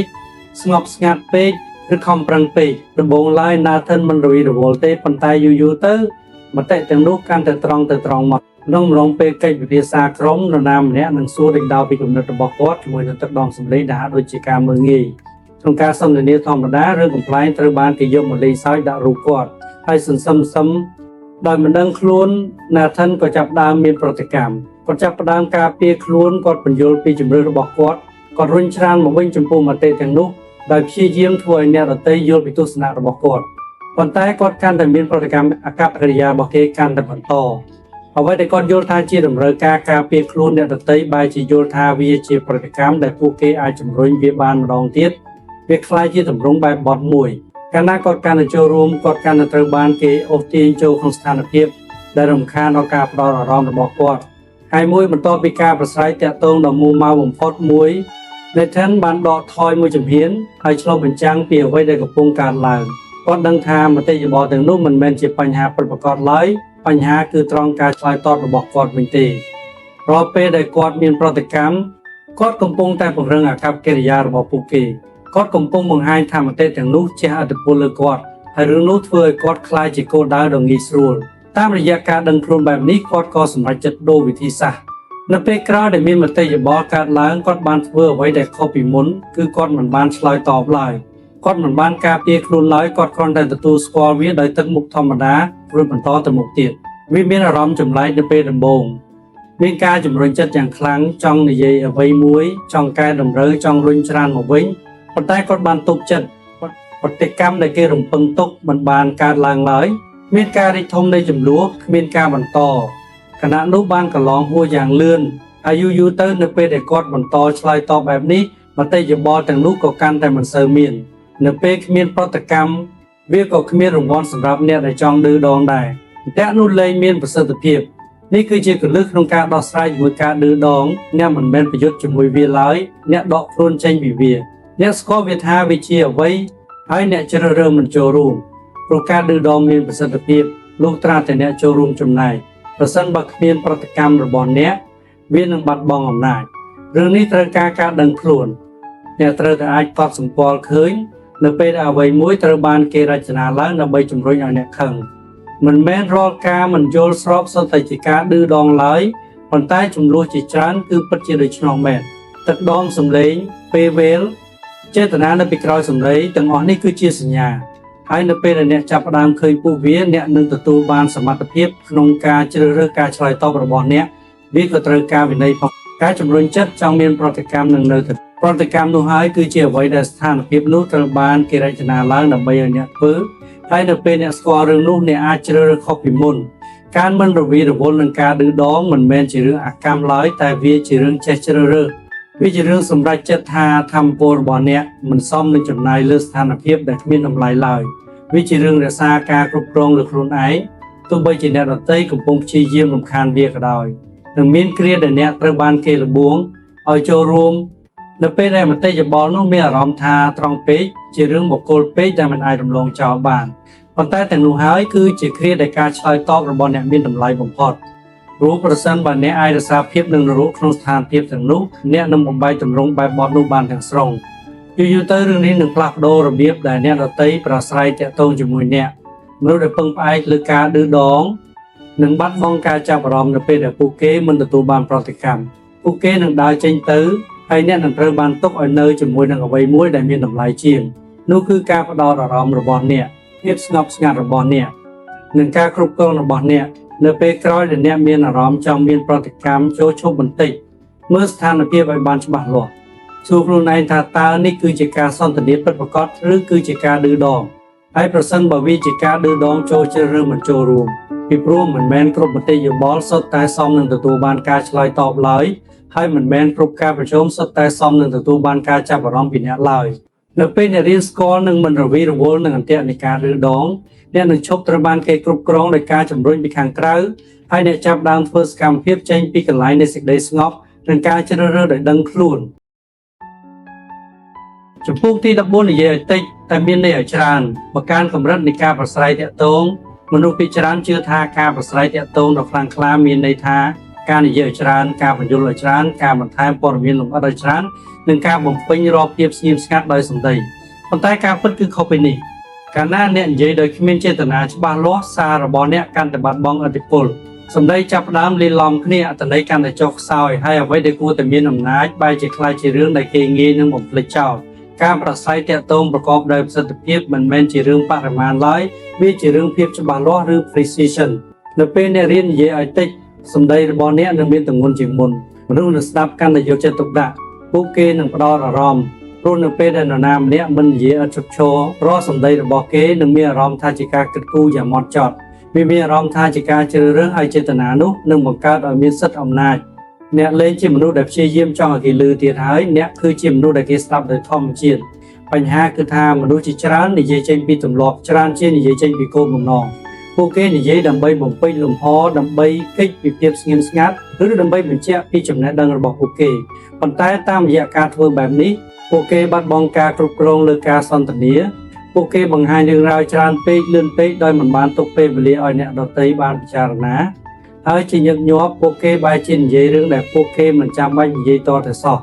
Eric Foster ធ្លាប់ជួបការលំបាកក្នុងរឿងនេះក្នុងតួនាទីជាអ្នកគ្រប់គ្រងទីផ្សារគាត់មានគំនិតល្អៗយុទ្ធសាស្ត្រច្បាស់លាស់និងការយល់ដឹងស៊ីជម្រៅលើវិស័យរបស់គាត់ប៉ុន្តែក្នុងកិច្ចប្រជុំគាត់ច្រើនតែត្រូវបានគេរំលងចោល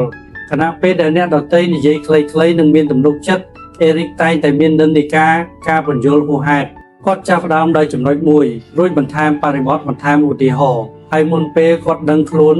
សាររបស់គាត់បានខ្លាយជាការចាត់ចែងបាត់ទៅហើយគាត់ជឿថាការបញ្យល់កាន់តែច្រើនគាត់នឹងកាន់តែមានភាពជឿជាក់ប៉ុន្តែរឿងដែលផ្ទុយពីនេះបានកើតឡើងមនុស្សបាត់បង់ការផ្ដោតអារម្មណ៍ពួកគេកាត់សម្ដីគាត់ឬពួកគេបន្តទៅរឿងផ្សេងទៀតមុនពេលគាត់និយាយចប់គំនិតរបស់គាត់មិនមែនត្រូវបានគេបដិសេធឡើយតែពួកវាគ្រាន់តែមិនត្រូវបានគេឮឲ្យបានច្បាស់លាស់ប៉ុណ្ណោះថ្ងៃមួយបន្ទាប់ពីកិច្ចប្រជុំដែលការបញ្ចេញមតិរបស់គាត់ត្រូវបានគេមិនអើពើមិត្តរួមការងារម្នាក់បានផ្ដល់មតិយោបល់ត្រង់ៗដល់គាត់អ្នកមានគំនិតល្អណាស់ប៉ុន្តែអ្នកបានកប់ពួកវានៅក្រោមសម្ដីច្រើនពេកសម្ដីនោះបាននៅជាប់ជាមួយគាត់វាក៏បានបង្ខំឲ្យគាត់សម្លឹងមើលរបៀបដែលគាត់កំពុងប្រស្រ័យតាក់ទងមិនមែនត្រឹមតែអ្វីដែលគាត់កំពុងនិយាយនោះទេEric ក៏សម្រេចចិត្តសាកល្បងវិធីសាស្ត្រផ្សេងក្នុងកិច្ចប្រជុំបន្ទាប់ជំនួសឲ្យការបញ្យល់គ្រប់យ៉ាងគាត់ផ្ដោតលើចំណុចច្បាស់លាស់មួយគាត់បញ្ជាក់ពីគំនិតរបស់គាត់ក្នុងប្រយោគតែមួយរួចក៏ឈប់វាមានអារម្មណ៍ថាមិនស្រណុកចិត្តឡើយមានភាពស្ងៀមស្ងាត់មួយខណៈហើយសភាវគតិរបស់គាត់ជំរុញឲ្យគាត់បន្តនិយាយបន្ថែមព័ត៌មានលម្អិតប៉ុន្តែគាត់បានទប់ចិត្តប្រតិកម្មដែលទទួលបានគឺភ្លាមមនុស្សបានសួរសំណួរពួកគេបានចូលរួម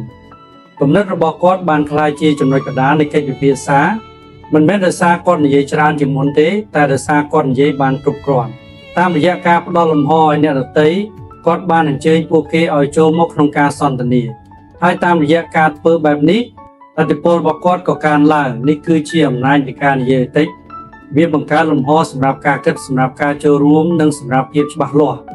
នៅពេលអ្នកនិយាយតែអ្វីដែលចាំបាច់សាររបស់អ្នកនឹងកាន់តែមុតស្រួចវាកាន់តែងាយស្រួលយល់ងាយស្រួលចងចាំនិងងាយស្រួលឆ្លើយតបវាក៏មានវិន័យនៅក្នុងការចេះទុកចិត្តវាតម្រូវឲ្យអ្នកទុកចិត្តថាសម្ដីរបស់អ្នកគឺគ្រប់គ្រាន់ហើយវាតម្រូវឲ្យអ្នកលះបង់ចោលនៅតម្រូវការចង់គ្រប់គ្រងគ្រប់ព័ត៌មានលម្អិតនៃការសន្ទនាហើយសំខាន់បំផុតគឺវាតម្រូវឲ្យអ្នកមានភាពសនុកចិត្តជាមួយនឹងភាពស្ងៀមស្ងាត់មិនមែនជាអ្វីដែលត្រូវបញ្ញាប់បំពេញភ្លាមឡើយវាគឺជាផ្នែកមួយនៃការប្រស្រ័យទាក់ទងវាអនុញ្ញាតឲ្យសម្ដីរបស់អ្នកបានជ្រាបចូលក្នុងចិត្តអ្នកដទៃវាទុកពេលវេលាឲ្យអ្នកដទៃបានគិតហើយជាញឹកញាប់វាបង្ហាញរឿងរ៉ាវបានច្រើនជាងសម្ដីបន្ថែមទៀតទៅទៀតដល់ពេលអ្នកនិយាយរួចឈប់បន្តិចអ្នកបង្កើតឲ្យមានខណៈដែលអ្នកដទៃអាចឆ្លើយតបត្រេះរិះឬសូម្បីតែពិចារណាឡើងវិញពីជំហររបស់ពួកគេការបង្កើនកម្រិតនៃការប្រស្រ័យទាក់ទងមិនមែនជារឿងរៀនបច្ចេកទេសស្មុគស្មាញឡើយតែវាជារឿងធ្វើឲ្យវិធីសាស្ត្ររបស់អ្នកកាន់តែសាមញ្ញ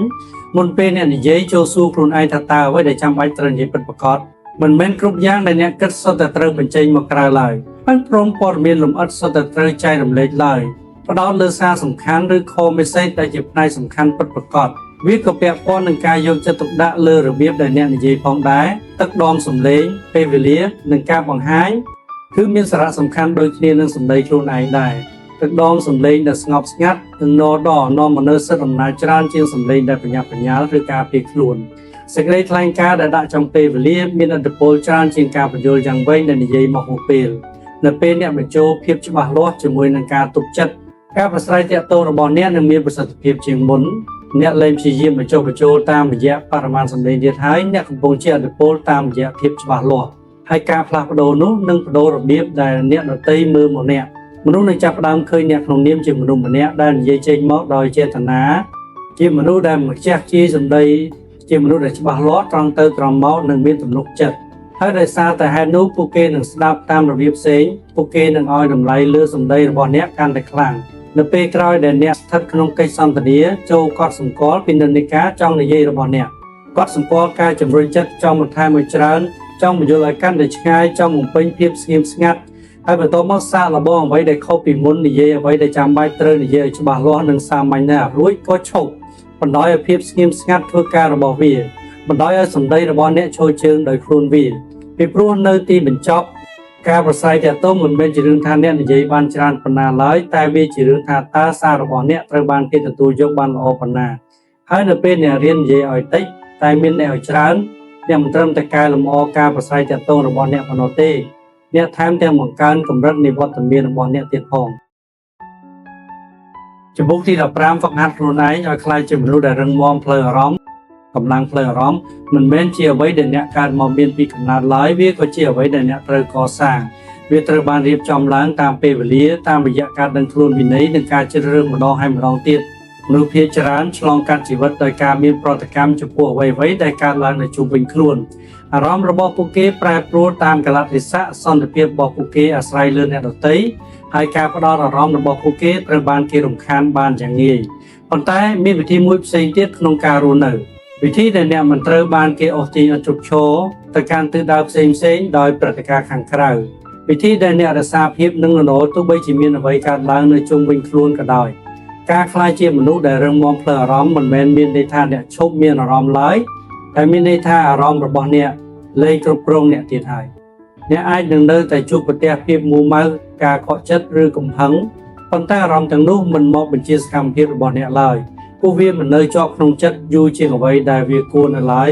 ពួកវាមិនមែនជានិយមន័យនៃស្ថានភាពរបស់អ្នកឡើយព្រោះទៅវិញពួកវាគ្រាន់តែហូបកាត់អ្នកខណៈពេលដែលផ្នែកស្នូលរបស់អ្នកនៅតែមានស្ថិរភាព Jonathan Price បានរៀនពីរឿងនេះតាមរយៈបទពិសោធន៍មិនមែនតាមទ្រឹស្ដីឡើយគាត់គឺជាម្ចាស់អាជីវកម្មដែលគ្រប់គ្រងក្រុមហ៊ុនដែលកំពុងរីកចម្រើនដោះស្រាយជាមួយសម្ពាធជានិច្ចពីអតិថិជនបុគ្គលិកនិងដៃគូប្រកួតប្រជែងនៅដំណាក់កាលដំបូងគាត់មានប្រតិកម្មចំពោះគ្រប់យ៉ាងប្រសិនបើអតិថិជនត្អូញត្អែវានឹងជះឥទ្ធិពលលើថ្ងៃទាំងមូលរបស់គាត់ប្រសិនបើកិច្ចព្រមព្រៀងមិនបានសម្រេចតាមការគ្រោងទុកគាត់នឹងរែកពពាភាពតានតឹងនោះជាមួយខ្លួនយូរណាស់បន្ទាប់ពីស្ថានភាពនោះបានកន្លងហួសអាជីវកម្មរបស់គាត់កំពុងរីកចម្រើនប៉ុន្តែពីខាងក្នុងគាត់មានអារម្មណ៍ថាមិននឹងនៅអារម្មណ៍របស់គាត់ប្រែប្រួលញឹកញាប់ការផ្ដោតអារម្មណ៍មិនសូវទៀងទាត់ហើយការសម្រេចចិត្តរបស់គាត់ច្រើនតែត្រូវបានជះឥទ្ធិពលដោយអារម្មណ៍ដែលគាត់មានក្នុងខណៈនោះគាត់ចាប់ផ្ដើមដឹងថាការប្រឈមពិតប្រាកដមិនមែនជារឿងអាជីវកម្មខ្លួនឯងឡើយតែវាជារឿងការខ្វះការគ្រប់គ្រងលើប្រតិកម្មរបស់ខ្លួនឯងវិញទេការផ្លាស់ប្ដូរបានចាប់ផ្ដើមនៅពេលដែលគាត់ចាប់ផ្ដើមយកចិត្តទុកដាក់លើទម្រង់បែបបទឬ patterns គាត់ក៏សង្កល់ឃើញថាស្ថានភាពខ្លួនវាច្រឡំតែមិនមែនជាបញ្ហាឡើយតែបញ្ហាគឺត្រង់ការបកស្រាយរបស់គាត់ចំពោះស្ថានភាពទាំងនោះវិញការយឺតយ៉ាវមានអារម្មណ៍ដូចជាបរាជ័យការត្អូញត្អែមានអារម្មណ៍ដូចជាការវាយប្រហារបុគ្គលកំហុសយកអារម្មណ៍ដូចជាការបាត់បង់ការគ្រប់គ្រងហើយដោយសារតែហេតុនោះប្រតិកម្មរបស់គាត់មានភាពខ្លាំងក្លាជាងអ្វីដែលវាគួរតែមានដូច្នេះគាត់ក៏សម្រេចចិត្តជំនួសឲ្យការព្យាយាមគ្រប់គ្រងគ្រប់ស្ថានភាពគាត់នឹងផ្ដោតលើការគ្រប់គ្រងការឆ្លើយតបរបស់គាត់ចំពោះពួកវាវិញនៅពេលក្រោយដែលមានរឿងខុសឆ្គងកើតឡើងគាត់មិនបានមានប្រតិកម្មភ្លាមឡើយគាត់បានឈប់បន្តិចគាត់សង្កេតមើលគំនិតរបស់ខ្លួនឯងគាត់សួរដេញដោលពីការបកស្រាយដំបូងរបស់គាត់ហើយតាមរយៈការធ្វើបែបនេះគាត់បានបង្កើតលំហរវាងព្រឹត្តិការណ៍និងប្រតិកម្មរបស់គាត់ដំបូងឡើយរឿងនេះត្រូវការខំប្រឹងប្រែងខ្លាំងណាស់របៀបបង្កើតទេរបស់គាត់នៅតែជំរុញឲ្យគាត់មានប្រតិកម្មលឿនប៉ុន្តែតាមរយៈការអនុវត្តការឈប់បន្តិចនោះបានក្លាយជារឿងធម្មជាតិគាត់ឈប់ប្រកាន់រាល់ស្ថានភាពជារឿងបុគ្គលគាត់ឈប់សន្មត់រឿងដែលអាក្រក់បំផុតគាត់ចាប់ផ្ដើមឃើញបញ្ហាប្រឈមក្នុងនាមជាផ្នែកមួយនៃដំណើរការមិនមែនជាការគំរាមកំហែងដល់អត្តសញ្ញាណរបស់គាត់ឡើយយូរទៅស្ថានភាពផ្លូវអារម្មណ៍របស់គាត់កាន់តែមានស្ថិរភាព ស្ថានភាពដែលធ្លាប់តែមករំខានដល់ថ្ងៃទាំងមូលរបស់គាត់បានក្លាយជារឿងដែលគាត់អាចគ្រប់គ្រងបានគាត់ដោះស្រាយបញ្ហាដោយភាពច្បាស់លាស់ជំនួសឲ្យភាពមួម៉ៅគាត់ធ្វើការសម្រេចចិត្តផ្អែកលើហេតុផលជំនួសឲ្យការមានប្រតិកម្មតាមសភាវគតិហើយជាលទ្ធផលភាពជាអ្នកដឹកនាំរបស់គាត់បានកែលម្អសមាជិកក្រុមទុកចិត្តគាត់កាន់តែខ្លាំងមិនមែនដោយសារគាត់ល្អឥតខ្ចោះទេតែដោយសារគាត់មានភាពរឹងមាំឬ consistent នេះគឺជាអត្ថន័យនៃការក្លាយជាមនុស្សដែលរឹងមាំផ្លូវអារម្មណ៍វាមិនមែនជារឿងលុបបំបាត់បញ្ហាប្រឈមឡើយតែវាជារឿងឆ្លើយតបនឹងពួកវាតាមរបៀបដែលជួយឲ្យអ្នកនៅតែនឹងណវាជារឿងកសាងកម្រិតនៃស្ថិរភាពពីខាងក្នុងតែមិនងាយនឹងត្រូវបានគេរំខានកម្លាំងប្រភេទនេះកើតចេញពីការអនុវត្តវាបានមកពីការជ្រើសរើសម្ដងហើយម្ដងទៀតថាมันមានប្រតិកម្មទោះបីជាមានអារម្មណ៍ថាជាធម្មជាតិដែលត្រូវមានប្រតិកម្មក៏ដោយវាបានមកពីការសង្កេតមើលគំនិតរបស់អ្នកជំនួសឲ្យការធ្វើសកម្មភាពភ្លាមៗតាមពួកវាហើយវាបានមកពីការយល់ដឹងថាមិនមែនគ្រប់យ៉ាងសុទ្ធតែត្រូវការចូលរួមផ្លូវអារម្មណ៍របស់អ្នកឡើយហើយដ៏សំខាន់បំផុតមួយនៃដំណើរការនេះគឺការមិនជាប់ជំពាក់ឬ detachment មិនមែនភាពប្រងើយកន្តើយឡើយតែវាគឺជាភាពច្បាស់លាស់សមត្ថភាពក្នុងការមើលឃើញស្ថានភាពតាមការពិតរបស់វាដោយមិនបន្ថែមអត្ថន័យដែលមិនចាំបាច់ទៅក្នុងនោះទៅពេលអ្នកមិនជាប់ជំពាក់អ្នកនឹងឈប់ធ្វើឲ្យរឿងតូចតាចក្លាយជាបញ្ហាធំអ្នកឈប់បង្កើតទម្ងន់ផ្លូវអារម្មណ៍នៅកន្លែងដែលវាមិនគួរមានវាក៏តម្រូវឲ្យអ្នកបោះបង់ការគ្រប់គ្រងលើរឿងរ៉ាវដែលអ្នកមិនអាចជះឥទ្ធិពលបានអ្នកមិនអាចគ្រប់គ្រងអ្វីដែលមនុស្សនិយាយរបៀបដែលគេប្រព្រឹត្តឬអ្វីដែលកើតឡើងនៅជុំវិញខ្លួនអ្នកបានឡើយប៉ុន្តែអ្នកអាចគ្រប់គ្រងរបៀបដែលអ្នកឆ្លើយតបហើយនោះហើយគឺជាកន្លែងដែលអំណាចរបស់អ្នករស់នៅពេលអ្នកអភិវឌ្ឍផ្នត់គំនិតបែបនេះអ្វីៗនឹងចាប់ផ្ដើមផ្លាស់ប្ដូរអ្នកនឹងកាន់តែមិនសូវមានប្រតិកម្មនឹងកាន់តែផ្ដោតអារម្មណ៍អ្នកជប់ត្រូវបានគេជះឥទ្ធិពលបានរងាយដោយព្រឹត្តិការណ៍ខាងក្រៅអារម្មណ៍របស់អ្នកកាន់តែនឹងណូការសម្រេចចិត្តរបស់អ្នកកាន់តែច្បាស់លាស់ហើយវត្តមានរបស់អ្នកកាន់តែរឹងមាំមនុស្សនឹងកត់សម្គាល់ឃើញរឿងនេះពួកគេប្រហែលជាមិនយល់ចំណិចឡើយប៉ុន្តែពួកគេអាចមានអារម្មណ៍ដឹងមានអារម្មណ៍នៃស្ថិរភាពនៅក្នុងរបៀបដែលអ្នក carry ខ្លួនឯងអ្នកមិនត្រូវបានគេអូសទាញចូលក្នុងរឿងរ៉ាវស្មុគស្មាញឬ drama បានដោយងាយឡើយអ្នកមិនរងគ្រោះរង្គើដោយសារការរំខានតូចតាចឡើយហើយដោយសារតែហេតុនោះអ្នកប្រតិបត្តិការក្នុងកម្រិតមួយដែលខុសប្លែកពីគេគោលដៅមិនមែនជាភាពល្អឥតខ្ចោះឡើយនឹងនៅតែមានគ្រាដែលអ្នកមានប្រតិកម្មនៅពេលដែលរឿងអ្វីមួយប៉ះពាល់ដល់អ្នកលើពីអ្វីដែលវាគួរតែប៉ះពាល់ប៉ុន្តែគ្រាទាំងនោះនឹងមានការតិចទៅហើយនៅពេលដែលពួកវាកើតឡើងអ្នកនឹងស្ដារខ្លួនមកវិញបានយ៉ាងលឿនអ្នកត្រឡប់មករកចំណុចកណ្ដាលរបស់អ្នកវិញដោយមិនបាត់បង់ខ្លួនឯងនៅក្នុងអារម្មណ៍នោះឡើយនៅពេលក្រោយដែលអ្នកជួបប្រទះស្ថានភាពពិបាកចូលរំលឹកខ្លួនឯងពីរឿងនេះអ្នកមិនចាំបាច់ត្រូវបានគេគ្រប់គ្រងដោយអ្វីដែលកើតឡើងឡើយអ្នកអាចជ្រើសរើសការឆ្លើយតបរបស់អ្នកអាចបង្កើតលំហអ្នកអាចរក្សាភាពនឹងណ